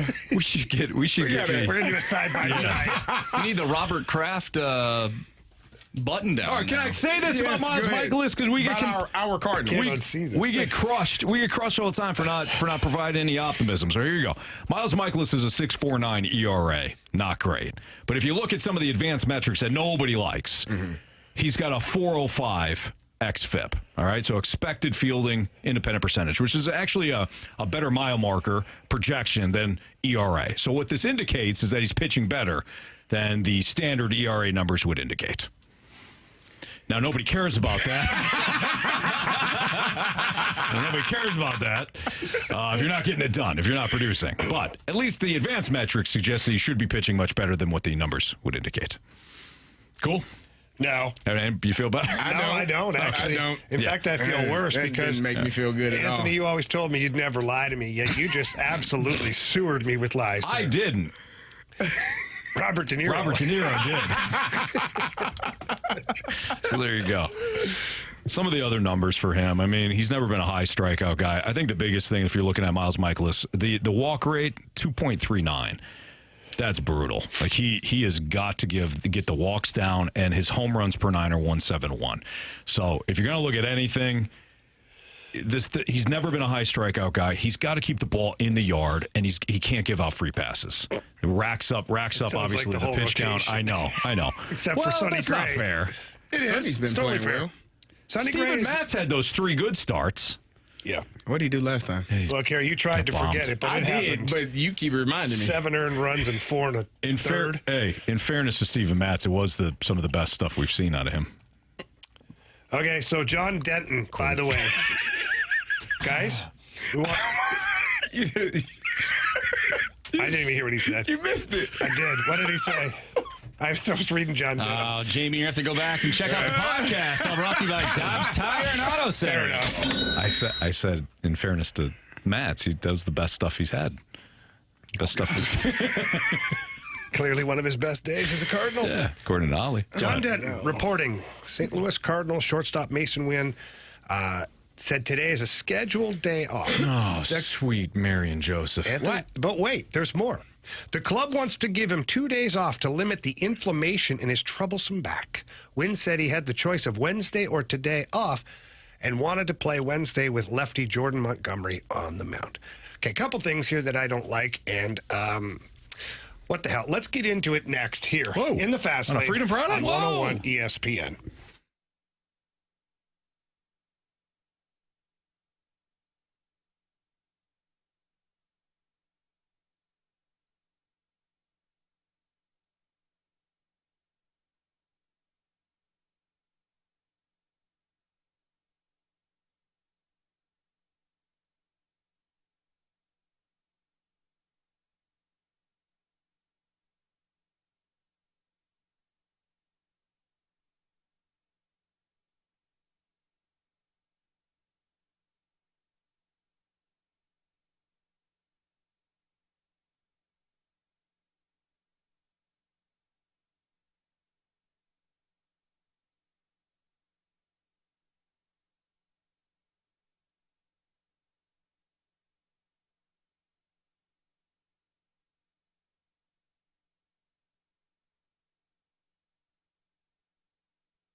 101 ESPN Sports Center.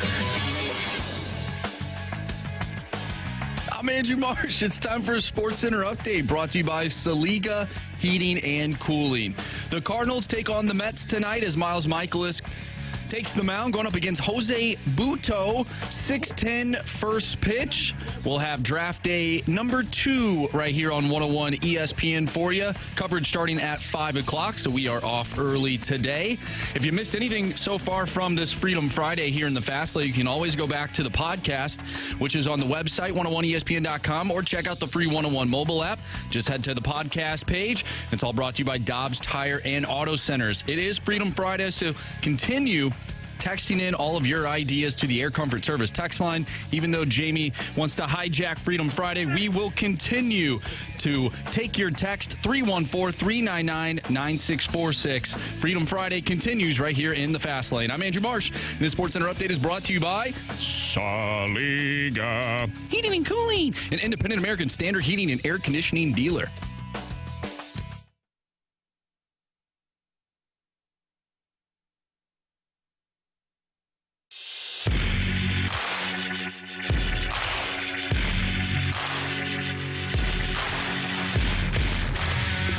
It's supposed to be a Freedom Friday here in the Fast Lane on 101 ESPN, where our text line, our loyal, dedicated listeners chime in with their topics, Carey. Anthony, I think the listeners even understand rule number 1. Nobody's safe. Yeah, it's fine. Oh, man. Before we get to Jamie's topic about Masyn Winn, why don't we hear from Marsh and our texters, our listeners. Mm-hmm. Keep it clean. Our loyal listeners. Mm-hmm. Careful, Marshy. Who had to chime in on what Jamie just did. Yeah, we had 2 specific text messages. One will not read, but from 314, Jamie is the biggest threat to democracy. You can kill a franchise, the Arizona Coyotes, but you cannot. And the Thrashers, let's not forget about them. Forgot about them. Yep. But you cannot kill our Freedom Friday. Yeah, well said. Wow. Yeah. Now the text line also compared Jamie to a historical figure that we won't get into. Jeez. That was a little harsh, but you know what? I think the message still, Jamie, it applies. Now that you've been sewered a little bit, what was your topic on a Freedom Friday? Well, guys, again, so we can refresh the system here a little bit. It's Freedom Friday, right? Mm-hmm. Which means any of our listeners can throw a topic our way. Absolutely. Mm-hmm. Well, John Denton is the one who texted me and gave me this information. He's listening. He's an avid listener to the show. We appreciate it. He's on the BK and Ferrario show a lot. Yeah. So John Denton all he's doing is moving the ball forward on Freedom Friday. So there's no democracy at risk here. He just said, "Hey, Riv, get a load of this." He goes, "The club wants to give Masyn Winn 2 days off." Now, why are you not looking at your phone? The inflammation in his troublesome back. And then he says, "This is the best part." Winn said he had the choice of Wednesday or today, and wanted to play Wednesday with Jordan Montgomery on the mound. So, John, again, thank you for listening. Thank you for contributing to Freedom Friday. Definitely. But, guys, I have a couple issues here. One, if he's hurt, why do you just keep rolling him out there? He's a young man. Give him a week off. Get him back to 100%. That'd be if I'm the manager and I'm trying to care for the franchise and the future of my friend, I get him better. I don't need to have Masyn Winn having to take a day off here or 2 days off here. Then I sure as hell am not giving him the choice. If he needs 2 days off, would you want to play you want to take that day off Wednesday or Thursday? Well, how bad's the damn back if he can pick which day he's going to take off? It must be 3 days off, technically. Yeah, but is it in play yesterday? Marshy, if his back is so bad. Oh, I'm not disagreeing with you. I'm not mad at you. Wouldn't it still be 2? I'm just talking to you. Why did your face do that? Which one? To him. Oh. Well, because Marsh said it'd be technically 3 days. Was he not taking two games off? He took off 1 game today. Yeah. He played Wednesday. I was under the assumption he played that he was taking off tomorrow as well. No. I don't think so. Gotcha. That's how we're going to win the series. A little confusion here. I didn't get the text message. Jamie did. Jamie did. I didn't get to read it. I'm a visual person. Yeah. Listen, guys, the bottom line is if Masyn Winn is that hurt, give him a week off. Give him 10 days off. Whatever it takes to get him healthy. Never mind this, hey, Masyn Winn, you get to pick your day off. What are we doing here? And if it was so bad, Carey, if it was so bad, why would you let him play that game? If it's bad, then you probably leave that out of the player's choice to begin with, if it's that bad. But again, I don't know. I could see you doing that as a coach. No, so you leave it. Player, you leave it out. Yeah, you leave it. It's not the player's choice. It's your choice as a the team doctors, the team trainers, the guys that are taking care of them every single day. Those are the people that are like, well, yeah, we probably need to get you off your feet for 3 or 4 days. I don't know that you. I don't recall hearing about getting an option, but again, it's some strange things happening, man. I hope he's well enough to play tomorrow and well enough to play, majority of the games going down the stretch. But I went down the rest of the season. But I think the bigger issue, and I don't know, an issue that comes along with this is who replaces him, and we've talked about that as well. I love Brandon Crawford. I told you forever he will be one of my favorite players. Gave my son the ball. You will, right on, brother. But I don't need to see you instead of Masyn Winn at shortstop, as many times as we've seen him this year. And that's no knock against Brandon Crawford, but at some point we all get older in our careers. Masyn Winn is the new guy, the up and coming guy. We've all been a part of it. We've all seen guys get drafted our position, or you're brought in as a veteran to help mentor or help a younger player. That's part of being a good teammate. That's part of being a pro. And so if Masyn Winn is hurt and he's continuously hurt, then you probably do need more than just 2 days off if it's that bad. But if it's not, inflammation, hell, I got inflammation right now in my knee. I had ice and stem yesterday. Take some Advil and come into work. Now, I'm not fielding ground balls, but I have had, injuries where you... But I also wouldn't put you in the position to have to field ground balls. There you go. I'm just saying. Very true. I just think... Go ahead, Andy. Anybody else a little concerned that 2 of your young players already have back issues? It ain't great. That's a problem. But again, that is generally, if you have back issues, a core issue. You got to strengthen your core. You got to strengthen those muscles in the front that help the back. Mm-hmm. Hamstrings need to be lengthened, need to be stretched. We saw that with Tyler O'Neill. He seemed like he was tight as hell at times. So, well, he was a ball of muscle, which looks good, but not always practical for athletics, believe it or not. Yeah. It looked damn good. You take a shot in the mirror. Yeah. Can you run? It hurts a little bit. All the tendons and everything is a lot tighter. Just not as fast as ligaments the Cardinals are tighter. Muscles are tighter. If you're going to be that size, you have to be really limber, too. The text line thinks that his back hurts because he's been carrying the team all season. Well said. That's not wrong. Yeah, at the plate. Mm-hmm. A lot of weight for a young guy. It certainly is. Marsh, we got a text? Yeah, same texter from the 314 that said Jamie was a threat to democracy, actually the biggest threat. Same texter says, great point, Chancellor. Now let's get back to Freedom Friday. Where is the Marvel Universe heading? Oh, wow. Great question on that. Great question. I think, Jamie, we talk a lot about things that you like to talk about on these airwaves. Okay, children's books.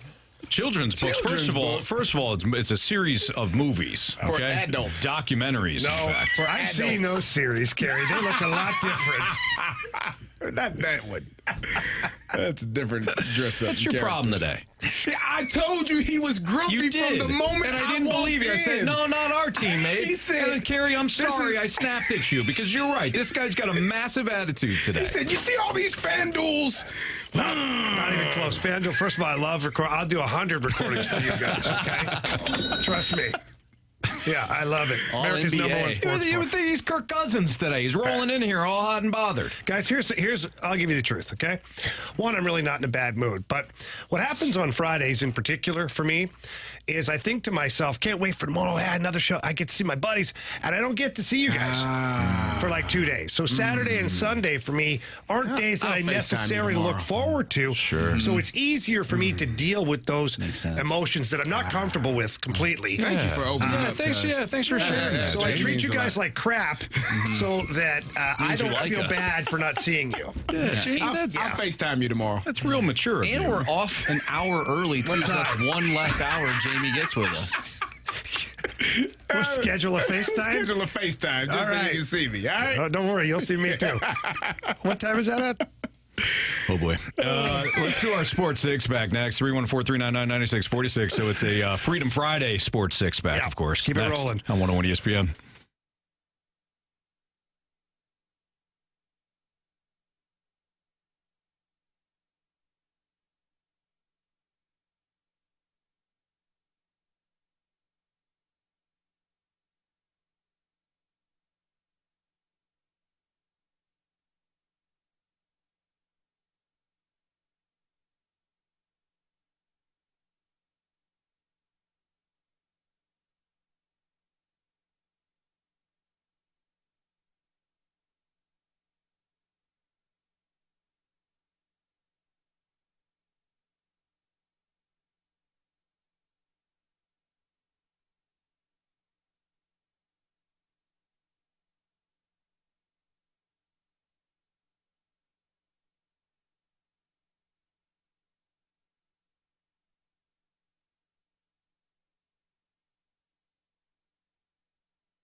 It's time for the Fast Lane to answer your sports questions. I want to ask you a bunch of questions. I want to have them answered immediately. Asking me all these weird questions. Answer the question. Answer the question. Answer me! The Sports Six-Pack is now.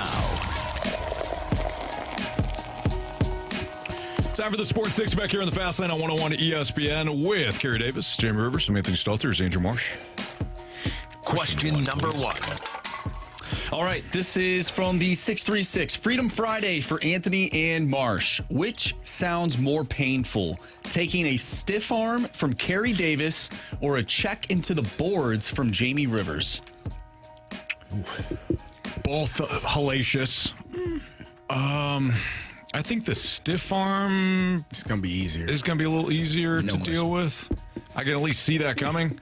Well, and in fairness, like the stiff arm would suck, but Carey's not coming at you at 24 miles an hour to hit you either. Well, there's no hitting involved. It's more of like just the push. Yeah. But if it was, I mean, are you throwing us down to the ground? Like I just want you to get out the way.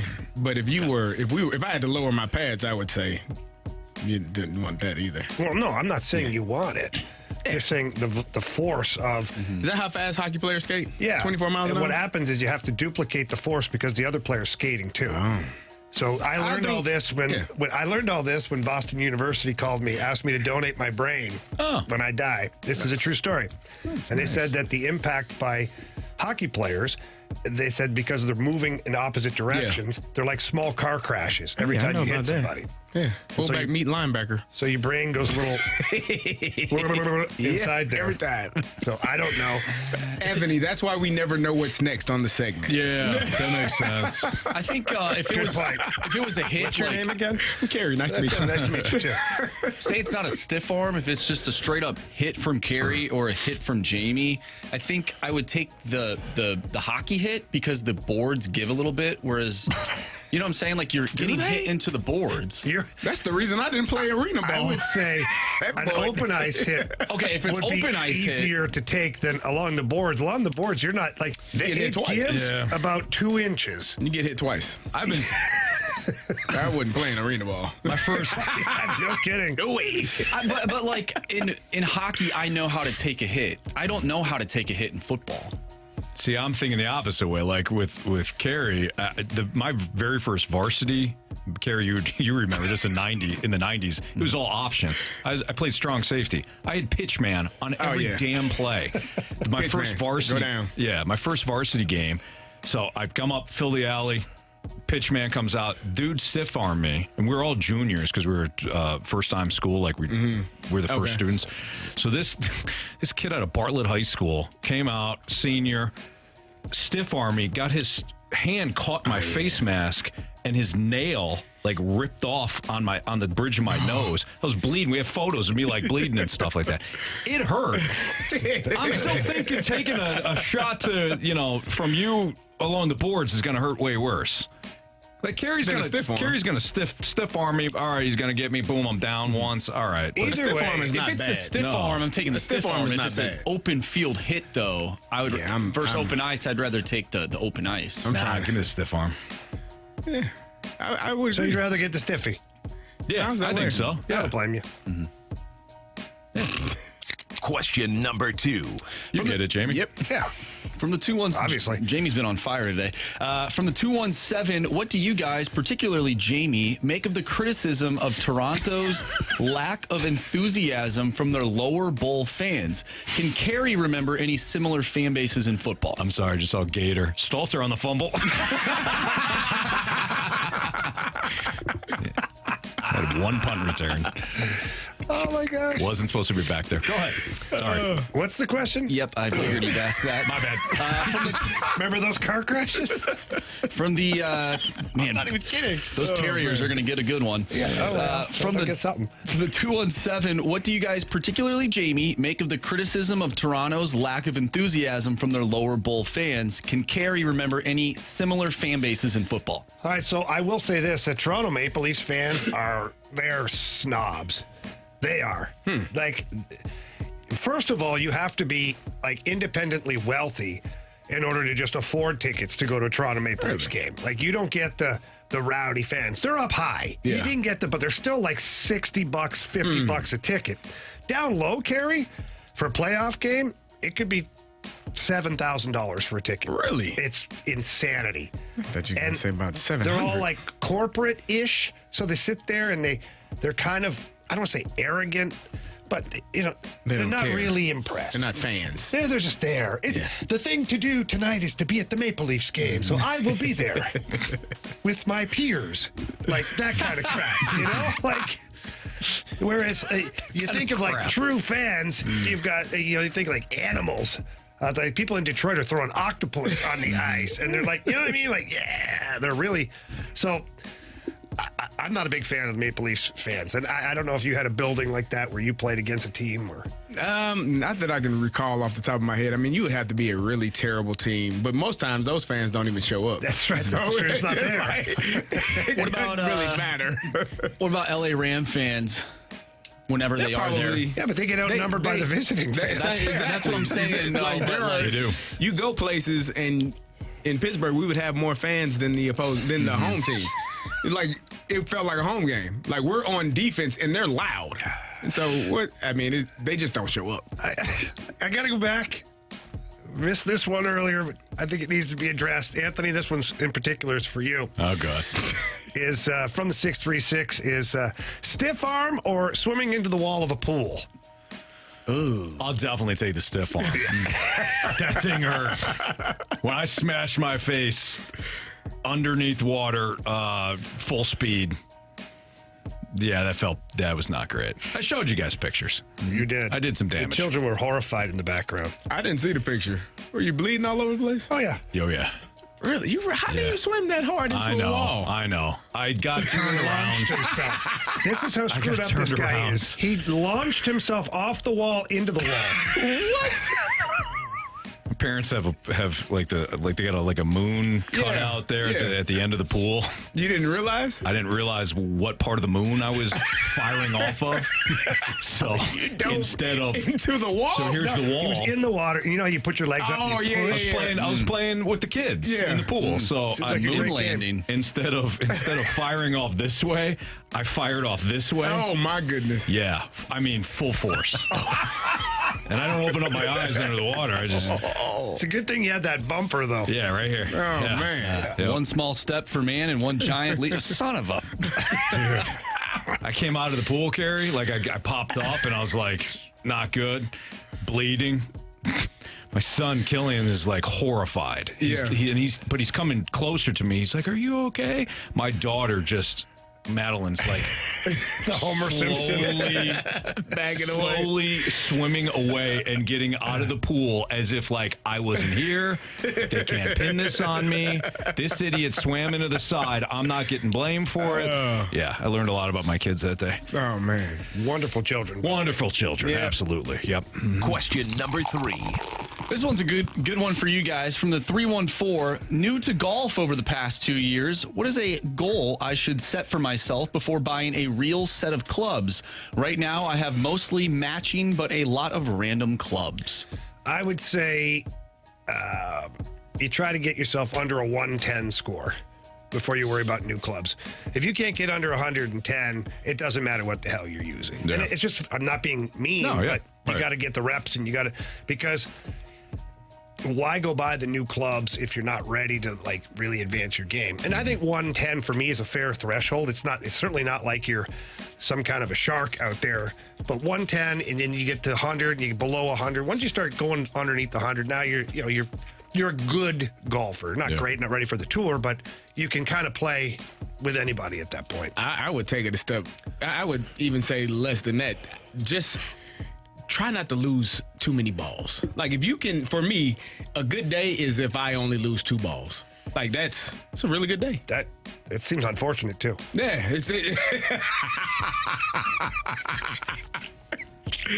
You had to have known, Carey. Think about it. I mean, you had to have known. I walked right into that. You walked right into that. Didn't see it. He's done more with way less. Yes. You're absolutely right, Anthony. But yeah, try to keep track of your balls. Yeah. You know where I'd your say balls are? You know what? That's good advice. Keep track of your balls. Keep them in play. Make sure you clean your balls, too. I watched a video today. Some guy was putting, and he had a little dirt on his balls, and the balls didn't roll as far into the hole. Why was he using 2? Well, he actually had 3. Wow. Mm-hmm. 3 clean ones, and then actually, 6. He had 3 clean ones and three dirty ones. So, okay. Yeah. What's the rule for washing your balls? Like, how often should do it every hole when they got the little thing? I think so. Probably. Really? You should probably do it every hole. Yeah. I don't. After playing every hole, you should wash your balls. I think I'm probably like 3 or 4 holes. See, I'll use it for a couple of holes, then clean it off. Okay. Let's get to the Gauntlet on a Freedom Friday. Hey, they asked a golf question. Here on 101 ESPN.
Jamie, as you know, purchasing a home, well, that is easily the largest investments you're going to make. Stressful, too. Yeah, it certainly can be. But now with our guy, Stewie from Stewart's American Mortgage Corporation, he makes it easy to save you money up front. He's got certain programs, including the Bagel Loan, where if you're borrowing $200,000 or more, you qualify for the Bagel Loan, and that means no closing costs to you or no lender fees when it comes to wrapping up that mortgage loan. He makes it perfect, the situation perfect, to save you money up front. There's so much anxiety surrounding different things, whether it's the purchase of a new home or you've got debt that you can't handle. You're trying to consolidate that. Maybe you're trying to refinance right now. And everything is just so difficult. You don't have the answers and you get so stressed out. Stop that. Call Stewie. Stewie is there to help. He's like a lifeline for you, and he's eager to help. He loves telling us about all the 101 ESPN listeners that he does help. Big success stories, and we love hearing that too, which is why we want you to call Stewie and call him on his personal cell phone number. That number's 314-324-4440. Again, 314-324-4440. Call him, text him, doesn't matter. Friday afternoon, you're driving around right now, give him a call, shoot him a text. He's going to help you, I promise you. And Anthony, if you can't remember that number, what can they do? You can always Google the Bagel Loan. NMLS number 226715.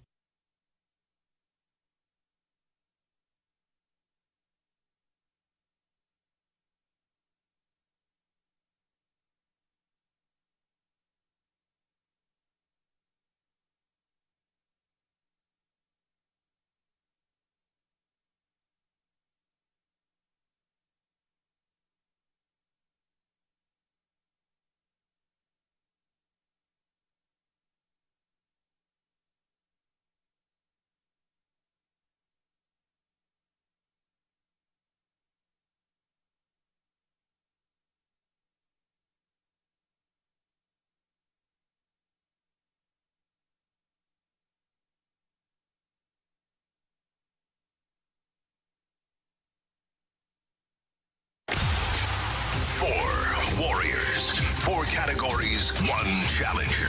Can you master the Gauntlet? The Gauntlet is powered by Master, your hometown source for business communications for more than 30 years. Visit mastor.com.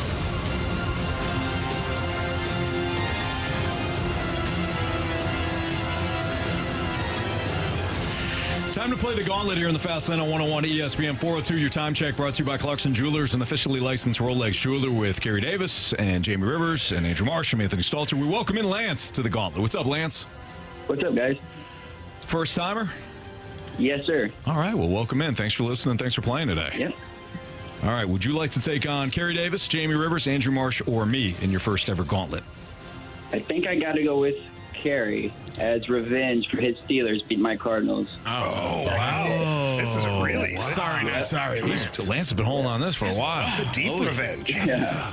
Okay. All right, well, Carey's Good going luck, Lance.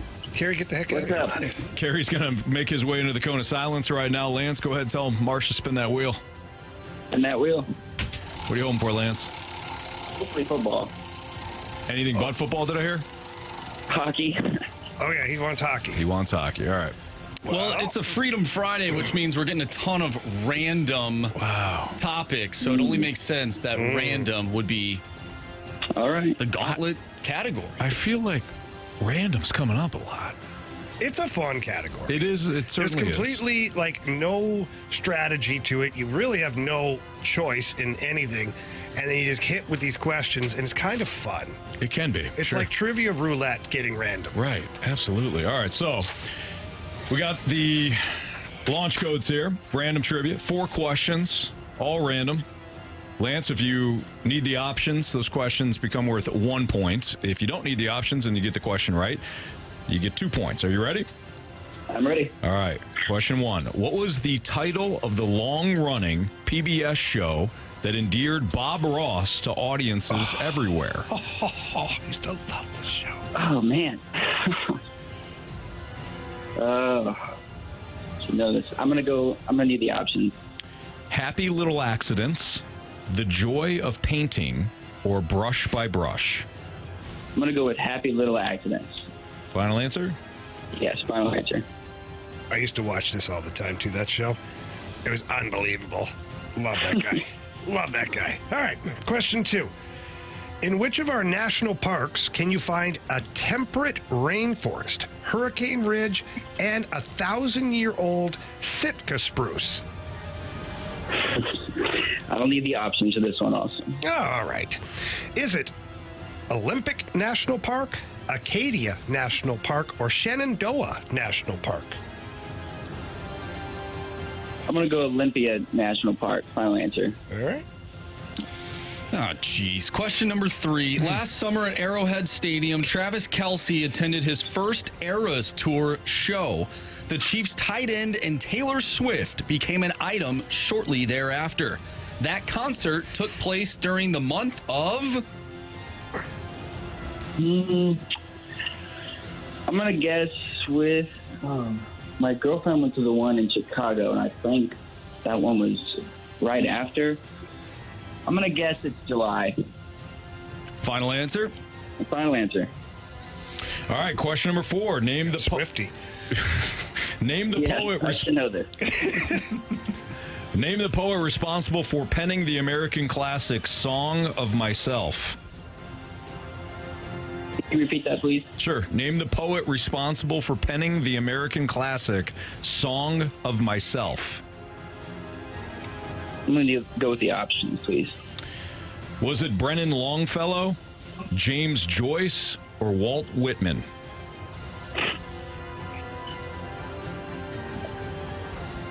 Oh, man. What was the options again? Brennan Longfellow, James Joyce, or Walt Whitman? I'll go with Walt Whitman. Final answer. All right. We'll bring back Carey now from the Cone of Silence. How you feeling, Lance? Guessed on every one. Hopefully I got some right. All right. You'd be all right. See how Carey does here. Yeah. Walking in from Our the good Cone buddy of Silence. Carey. Hey, gents. Don't worry, buddy. I missed you. We all missed you. Well, you were Thank saying you. some things like that. What did you say? Don't worry about it. Focus.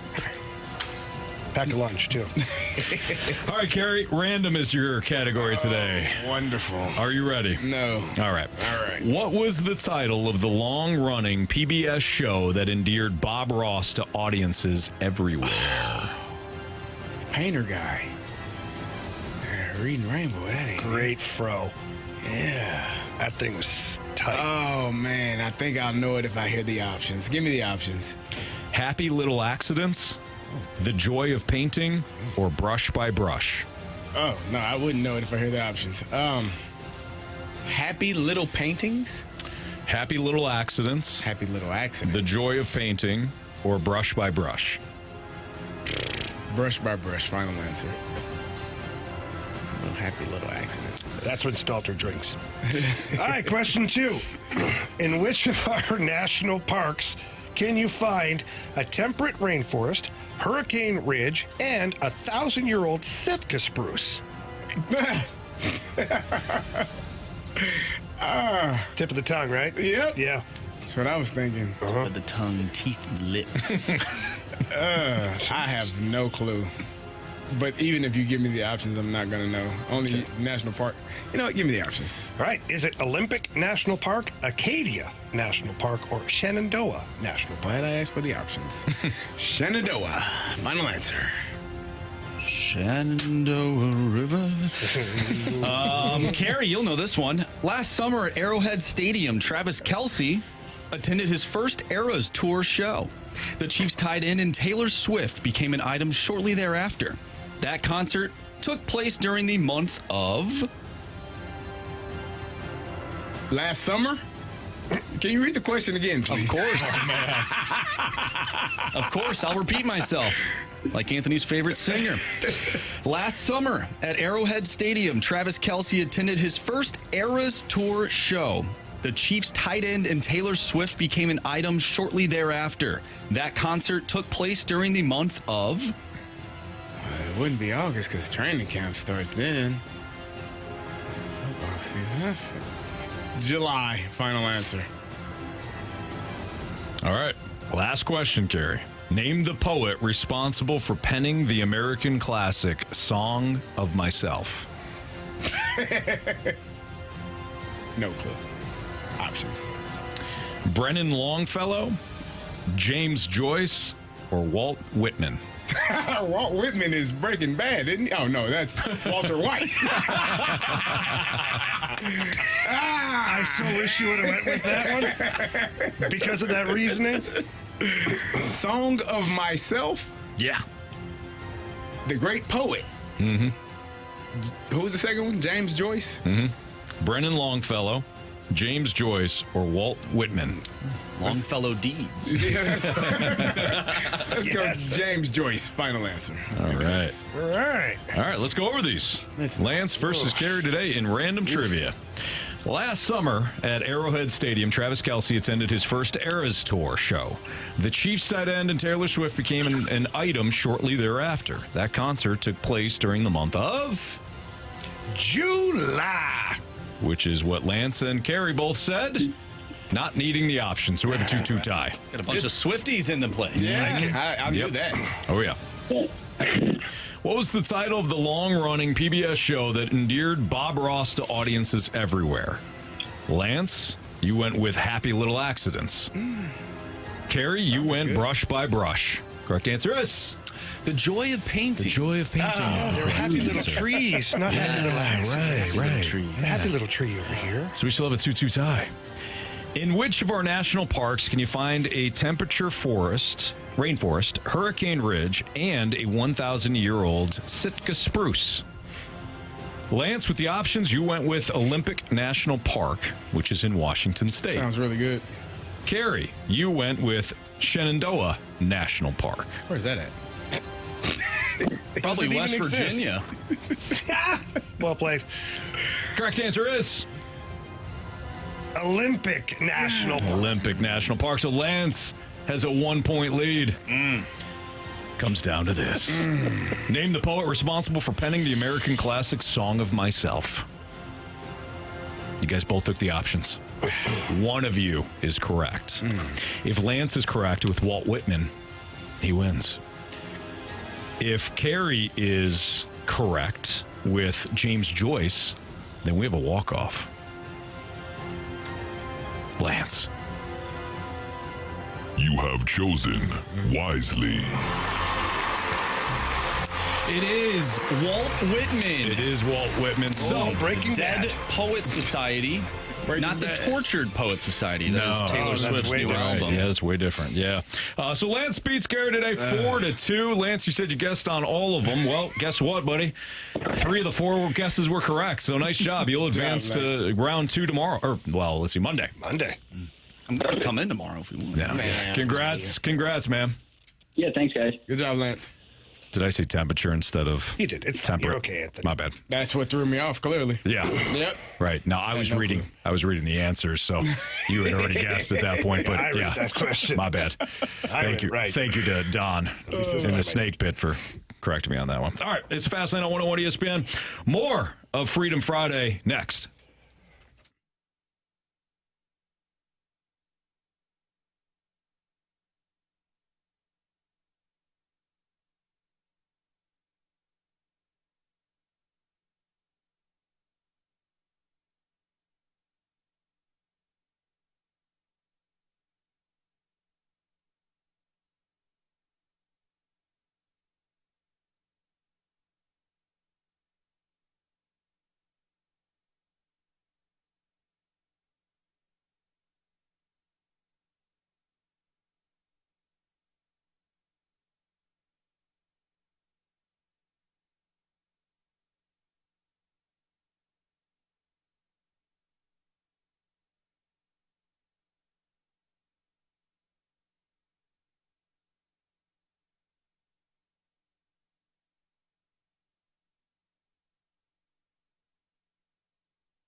Freedom Friday here on the Fast Lane on 101 ESPN. This is where you can select the topics, and we're running short on time right now because we have Beat the Streak, biggest question of the day coming up. Of course, Fade or Follow, but the board, 3 stars of the day, criticism, compliments, and then NFL Draft Day 2 coverage starts at 5 o'clock here on 101 ESPN. So, Marsh, Freedom Friday. From the 314, Marsh, can you please talk about how bad Randy Arozarena is? Since May of last year, he's been one of the worst players in baseball. I'm tired of hearing fans cry about him being traded. Liberatore is having a better year. Well, the problem is that Randy Arozarena has had several really good years. And Matthew Liberatore, I mean, if you compare 3.5 weeks to what, Randy Arozarena has done prior to this, then it's really an unfair comparison. So, he hasn't been great of late. And I thought it was interesting, though, that there was rumors that the Rays potentially were going to trade him in the offseason, which sent up some signal flags that maybe they, kind of see his skills diminishing.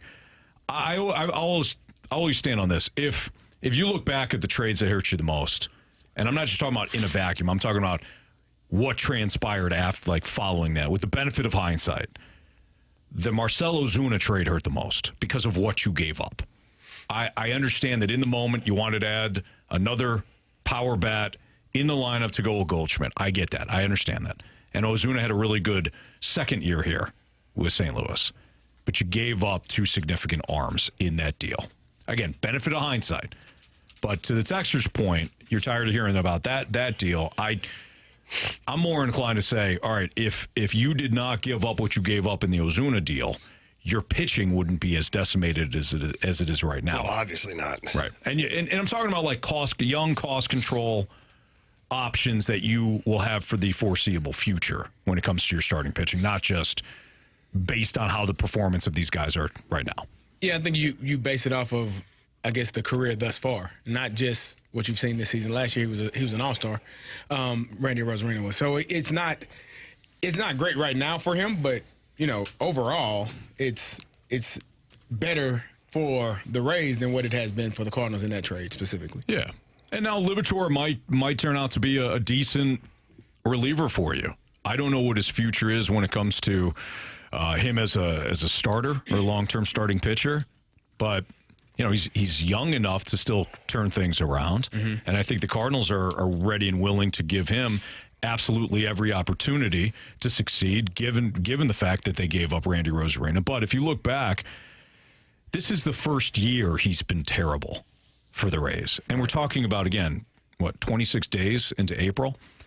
Just wait till October. His first year with the Rays, we won't count 2020. We'll just go to 2021, all right? Because the first year was incredible, but we'll move past that. First full year with the Rays, 127 WRC plus. In 2022, it was 124. 2023, it was 126 WRC plus. This year, he's 46. So yeah, he's had a rough run here. But you've gotten next to nothing from Liberatore at this point, unfortunately. What do you got, Jamie? Oh, we have a listener that's less than happy that we're talking about baseball. Says, more baseball. Shocker. Even BK and Ferrario, the show that loves to the Cardinals all day, talked about other stuff. Like the NFL draft? I mean, you can do that all day. It's a Freedom Friday. Yeah, it's up to you. Yeah. What does this listener want us to talk about? Right. Yeah, 618. Give us something to talk about then. Go for it. So what else we got? Freedom Marsh? Friday only talks about the Cardinals and NFL draft. You have a chance to text what do you want to talk about? That's what this Freedom is Friday is. They're literally turning on themselves. How are you complaining about what we're talking about? Here we go. You can ask us, give us topics to talk about. We got one from the same texter. That's the whole idea. Same texter. It is the same one? Same texter. 618. What can the league do to solve the LTIR problem? The NHL. Do you see hockey? The league actually doing anything? Well, what's funny is we talked about this a couple of days ago. Literally had an entire segment about it. Yeah. But you know what? That's fine. Hey, maybe you missed it. But he could have downloaded the podcast. He could have. All that available to you from Dobbs Tire and Auto, of course. I actually went to Dobbs today. They had a emissions test. They did a great job. job. Good. And got new wipers, too, because it was raining. Yeah. Oh, look at you. This little guy He's adulting. Dobbs Tire and Auto Center. Goodness. Good job, Dobbs. The LTIR problem is something that they'll have to collectively bargain because the players. What? I don't want to give this guy a topic to talk about because he complained. Well, Carey just took his freedom. Don't no. Wow. My, how things have changed. I see what you're doing here. I mean, is that what we do? You just complain about not getting your topics and then you get your topic? That is true. It's like rewarding bad behavior. You got kids. But hang on. I got kids. In fairness, okay, you go ahead. Tell them about LTIR, which we talked about 2 days ago. I don't want to talk about it again either. We did. But in fairness to this texter, Carey, he sent his question on Freedom Friday at 3:35 p.m. Mm-hmm. It is now 4:23 p.m. Your time check fair. brought to you by Clarkson Jewelers, of course. That's fair. Go ahead. So go ahead, Carey. We did overlook his Freedom Friday question. Apologies, 618. Yeah. Nice Carey, job. I like the way you defended our show, though. Yeah. Nobody say When we need a pit bull, I know we've got one. Okay? Yeah, you know it. Yeah. But anyways, the LTIR money, that's going to be collectively bargained between the players, the owners. I said this the other day. None of the GMs or owners have actually filed a formal complaint or even brought it up for a vote in their GM meetings. It's not an epidemic. This is the third time that it's happened since 2004, which was the beginning of the salary cap era. So until it becomes a yearly thing and multiple teams start abusing the LTIR, I just don't see it being an issue. You're welcome. There you have it. Yeah. Yeah. Like you said, other owners haven't complained yet. Here we go. Here's a good one from 618. Freedom Friday. Yeah. Break down this week's Bayern Munich, according to Anthony Stalter, versus Real Madrid. Said it once. Championship League semifinal game. Here's the thing. When you're talking about the pitch and you're talking about boots on the pitch, it is all about defense. It's about goaltending. It's about limiting scoring, Jamie. Mm-hmm. When you're talking about, what's the two teams? Bayern Munich and what?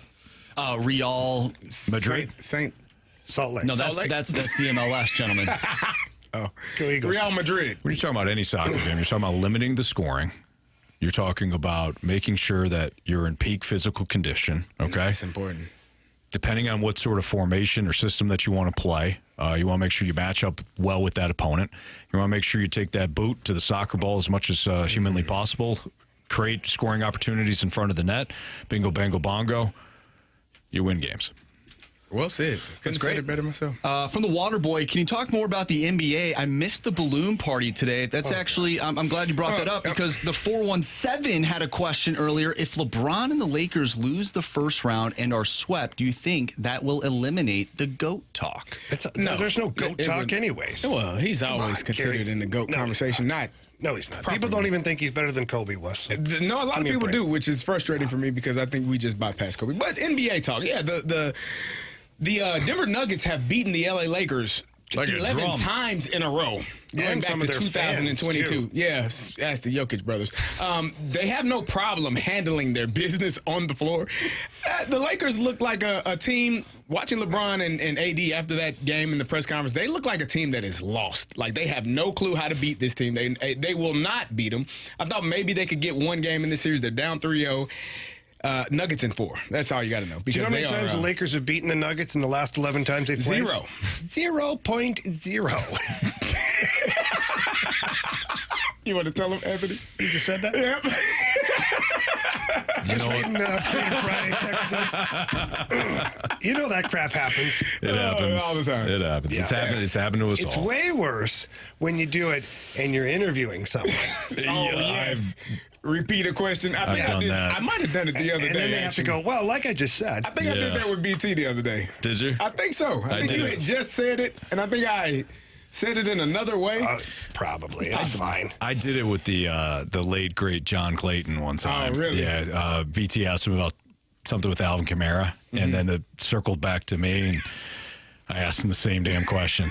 And John, total pro, was like...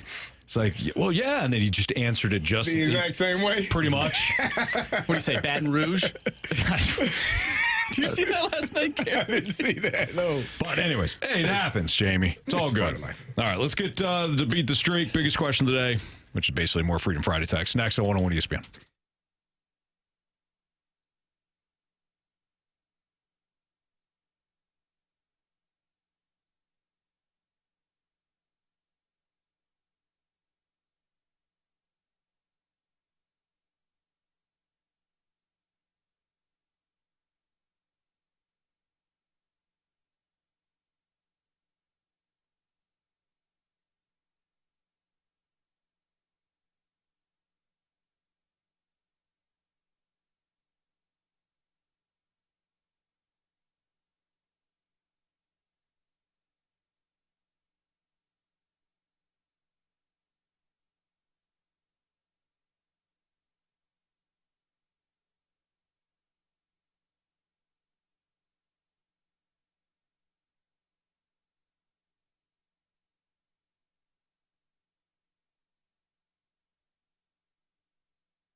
101 ESPN Sports Center.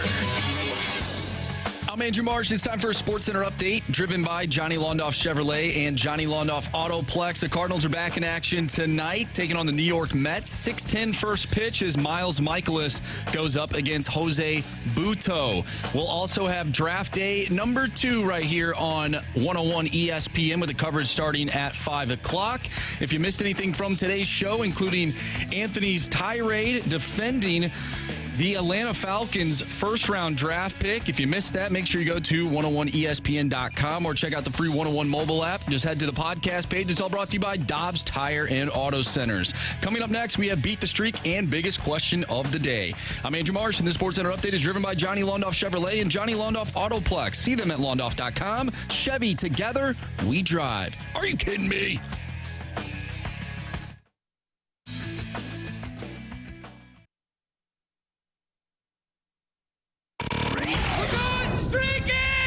Hit baseballs. All of my successes depend on me. You're ready to hit. The hits just keep on coming. And his first big league hit is a bullet up the middle.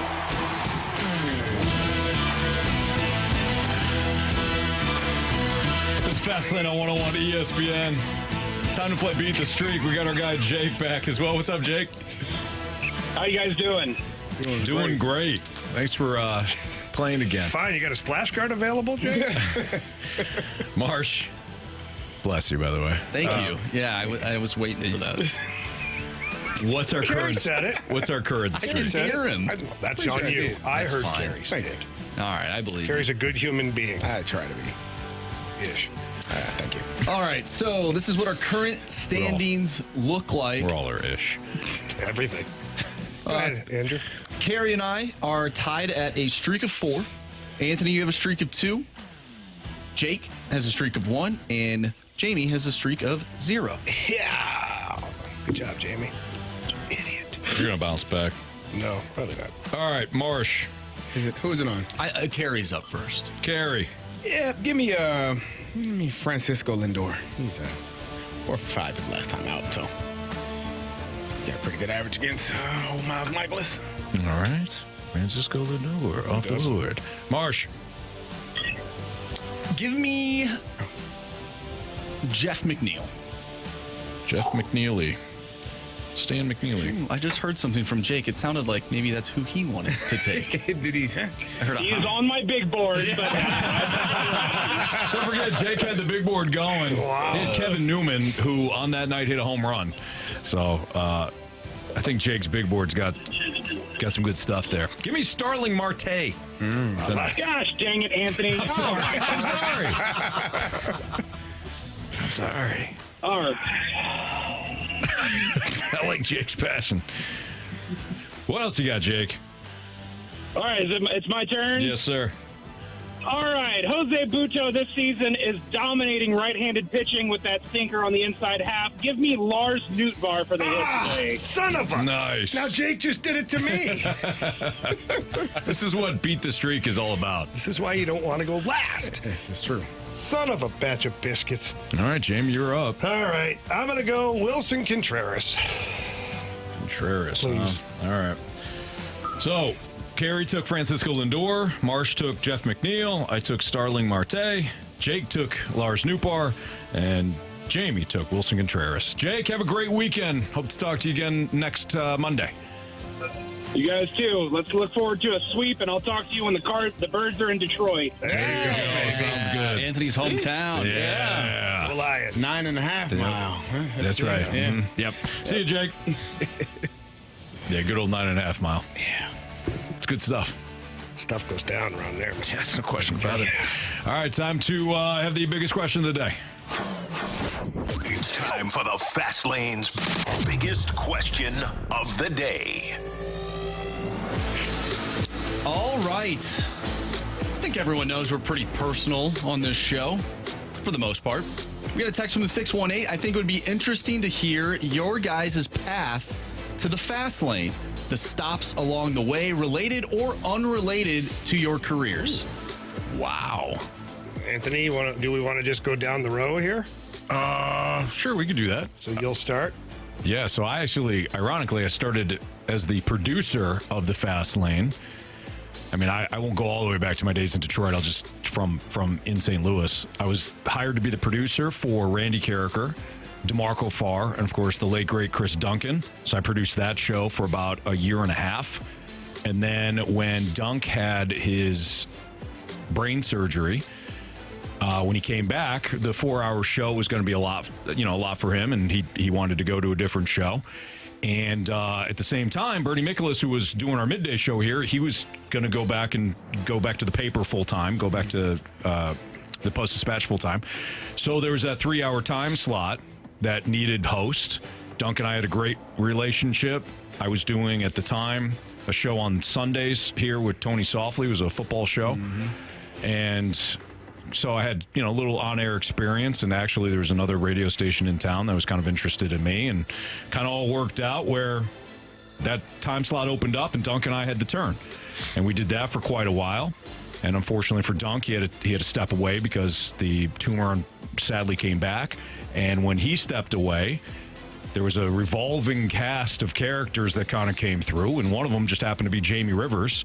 And Jamie and I argued, I think, our first segment on something, and the mics went off, and Jamie and I looked at each other and gave each other high fives after just fighting for 10 minutes. And we said, that was awesome. And Jamie just kept coming back because him and I were like, just keep coming back. I just told him, keep coming back. And he's like, all right. So each day, Jamie and I kept doing the turn when I didn't have a co-host for that show because, again, Dunk had stepped away. Jamie and I eventually got paired together in the 4-hour afternoon midday slot. Yeah. Jamie then had to go into witness protection for about 4 months, so I had that show by myself for a while. When Jamie came back, Brandon Kiley was added as our producer.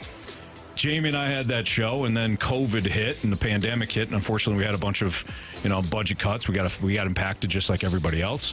And at that point, I was moved into the Fast Lane with BT and Ranji. And then when Ranji was let go, they shifted Jamie from the midday show he was doing with Kiley to the Fast Lane. So that was my past. Yeah, so my path. You covered a little bit of my path. I'll just go back before it started. Jeff Burton, who our dear friend who we lost to cancer. Cancer sucks, by the way, for everybody out there dealing with it. We know. But Jeff Burton had called me out of the blue and said, hey, look, man, you should be doing some radio. I think you'd be really good at it. And I was like, I don't know. And he's like, do you mind if I tell Haas Newport, who was the program director at the time, said, do you mind if I tell him or give him your number and whatever? He's like, I just think you'd be really good at it. And Jeff always believed in me. We had done some radio before and whatnot. And so I was open to it. I just had never had an in. And so then Haas called me the one day, and Anthony's right. We, for whatever reason, I really didn't know what I was doing. Yeah. So the very first segment, like he said, I just fired off. I was just who I was. And it probably didn't fall into that cookie cutter kind of traditional kind of talk show stuff, but we figured it out quickly. Anthony and I developed good chemistry, on the air, off the air, all that stuff. And so the Stanley Cup playoffs were huge. The Stanley Cup run was huge because it was relevant for me to be on the air at that point talking about the NHL and the playoffs, and we kind of continued to develop even better chemistry and start to build a bit of a show. And then when Tommy Mattern, following up in that summer, just sat down and said, hey, we need to get you on full time. So we did that, and then Anthony told the story about the pandemic and whatnot, and everything shifted around. And then I got called up to the Fast Lane when Chris Ranji left the show, and haven't looked back since. So for me, I moved back to St. Louis in 2012 and started doing charter football high school games with Randy Carricker. So that was like my first experience really into radio. There was a position open here for a board op, and I applied for it, and House called me in, and that was my first. I was so nervous. I never had a real interview. I didn't know anything. I'm reading what questions might be asked, how to answer them. And first question, he's like, what the hell are you doing? I'm like, oh, that's not on the list at all. I didn't see that in the questions that I was going to see. And so we talked for a little bit, and he's like, do you want to be on air? And I'm like, yeah, sure. He's like, okay, I'll give you a trial run. I'll allow you to join the post-game show for the Rams. And so joined Anthony Stalter, my guy Mike Young. I'll give you 3 weeks, see how it goes. Death grip. Yeah, see how it Mike goes. Young. Yeah, no kidding. And started showing up every Sunday with those guys and, giving my input. And then it started going real well. So I was on the entire season and then started filling in on different shows when people were out. And then, finally got a call. Got a call last 2022 when Michelle Smallman, doing big things. We love Michelle, going up to New York and got her own show on Sportsmanlike in the morning and to fill in with her, for her with Randy. And that's when I started working with Randy in the mornings. And then a year later, you two rascals started talking about potentially coming here. And so I'm here now every day. Yeah, so BT stepped aside to do the full-time work at Bally Sports. And, that created an opening third chair. And here we are. Here we are. Yep. DJ Marsh. Oh, am I up? Yeah. Let's see here. So I went to North Dakota, actually went to school as a graphic designer. And then my senior year, I don't know, I didn't want to do that. I wanted to be be in broadcasting. And so I got a job with UND Insider, switched my major senior year, took over like 21 or somewhere between 21 and 23 credits in my final semester. With a lot going on, senior year, usually that's one of the semesters that you don't do anything because you're trying to enjoy yourself. But did that and then went to Lindenwood for 2 years for my master's and then got a job here as a board op, much like what Carey said. And then I worked Blues games, what Grant does. And then from there, went to the morning show for a few months, give or take. And then Meat decided to move on down the hallway. And that's when I hopped in the studio with you gentlemen. Yeah. So there we are. There's the history. There's the road. The winding road to the current fast road lane. to the show, baby. That's right. All right, we got a busy final segment here. Fade or follow, bet the board. 3 stars of the day next on 101 ESPN.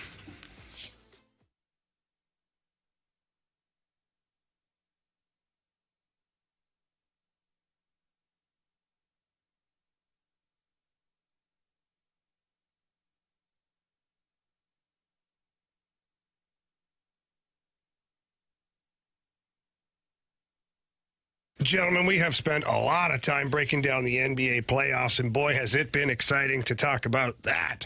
Well, that's even more exciting when you're playing FanDuel. And right now, FanDuel is giving all customers, by the way, 2 chances to bring home a big win with the no-sweat same-game parlay every weekend of the playoffs. Yeah, just place an SGP on any playoff matchup, and you'll get bonus bets back if you don't win. Bet on everything from rebounds to assists to three-pointers and so much more.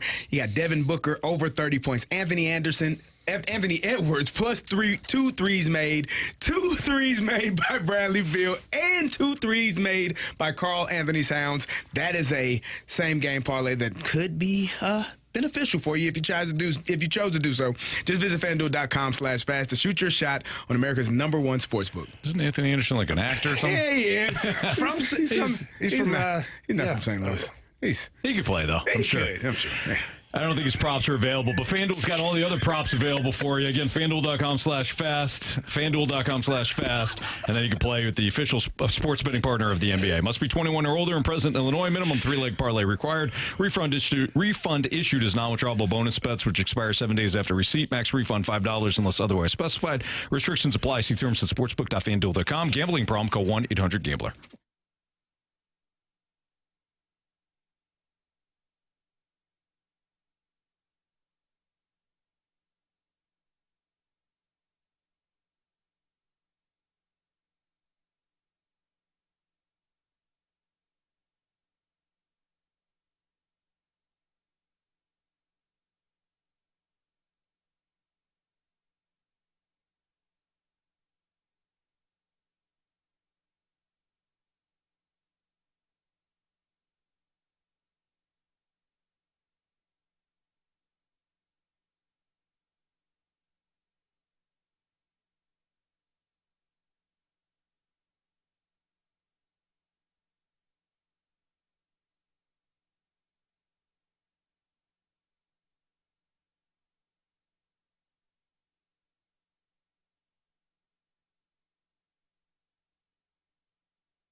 It's time for FanDuel Fade or Follow on the Fast Lane. Brought to you by FanDuel Sportsbook. Make every moment more. Everyone follow us. No fade. Money, money, money, money, money, money.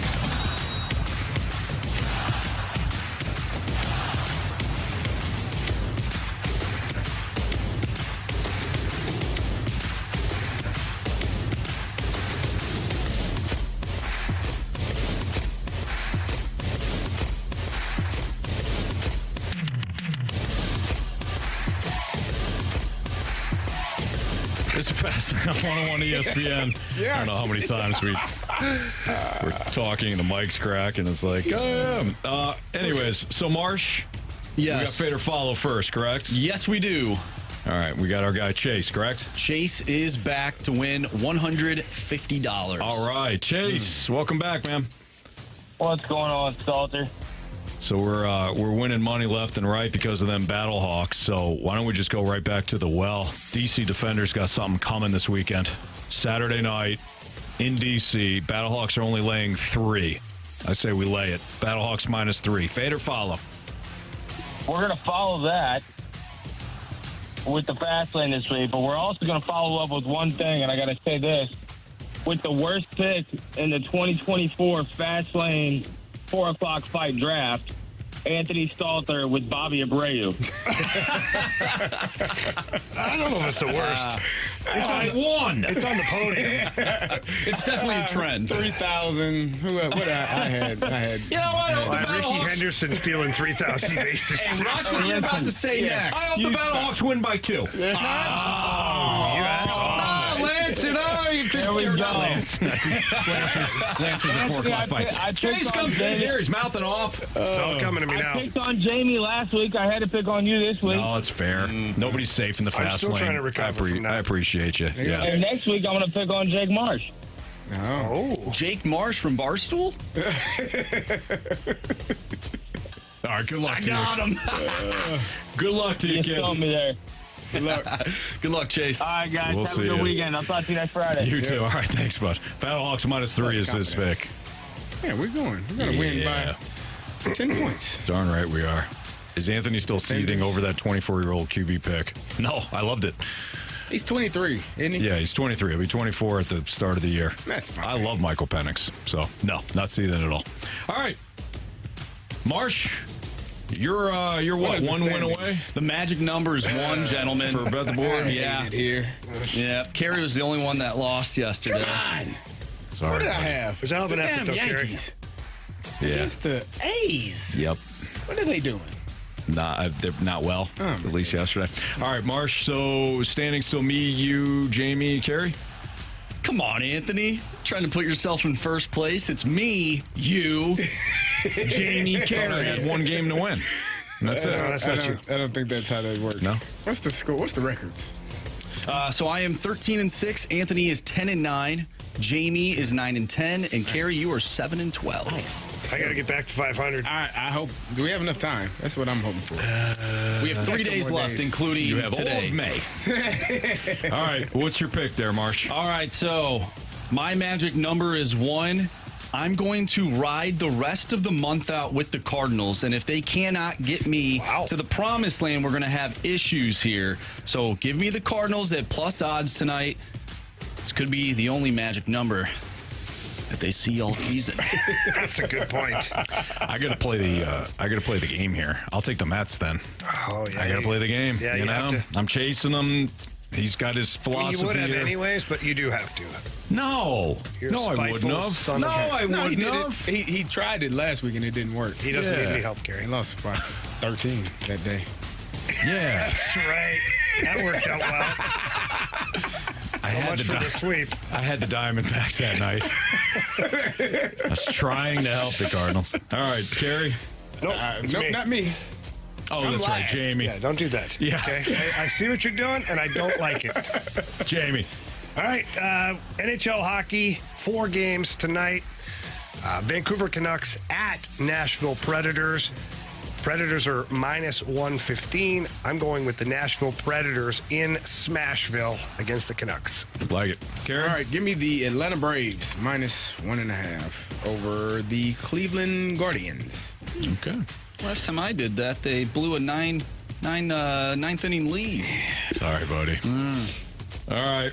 Marsh, what do you got for criticisms and compliments? All right. From the 314, love the history of how each of you has gotten here. Chemistry is off the charts with you for my favorite radio show. Thank you. Oh, we appreciate it. Thank you. Thank you for listening. Thank you. From the 314, I told myself I can't listen to you guys while I lift weights. Definitely almost got crushed by the bar doing squats. Damn ball washing. Sorry. Be safe out there. Sorry, just be careful. That's hilarious. Have fun, but be careful. Yeah. Oh, yeah. Good call, Jamie. All right, we have a text from the 314. I'd like to give a third star to Marshy. His Saliga ad reads have left such an impression on my toddler who's going through his parrot stage. He said it no less than 100 times last night. That's awesome. That is awesome. What is a parrot stage? So they just repeat everything. Yeah, they just repeat That everything. makes You got to be sense. careful what you say. You have to be Especially when you're on the phone. Because these children are repeating. Where'd you learn that? You said it.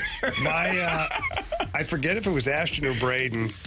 We got home the one time and they told my ex-wife, like, hey, Daddy called that guy a bleep, bleep, bleep, bleep, bleep, bleep. I gotten cut off, And I was like, and the kids are like, yeah, Dad, Whoops. get him.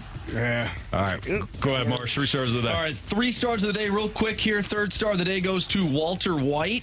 Second star of the day goes to Bob Ross. And first star of the day goes to all the listeners who were a part of Freedom Friday.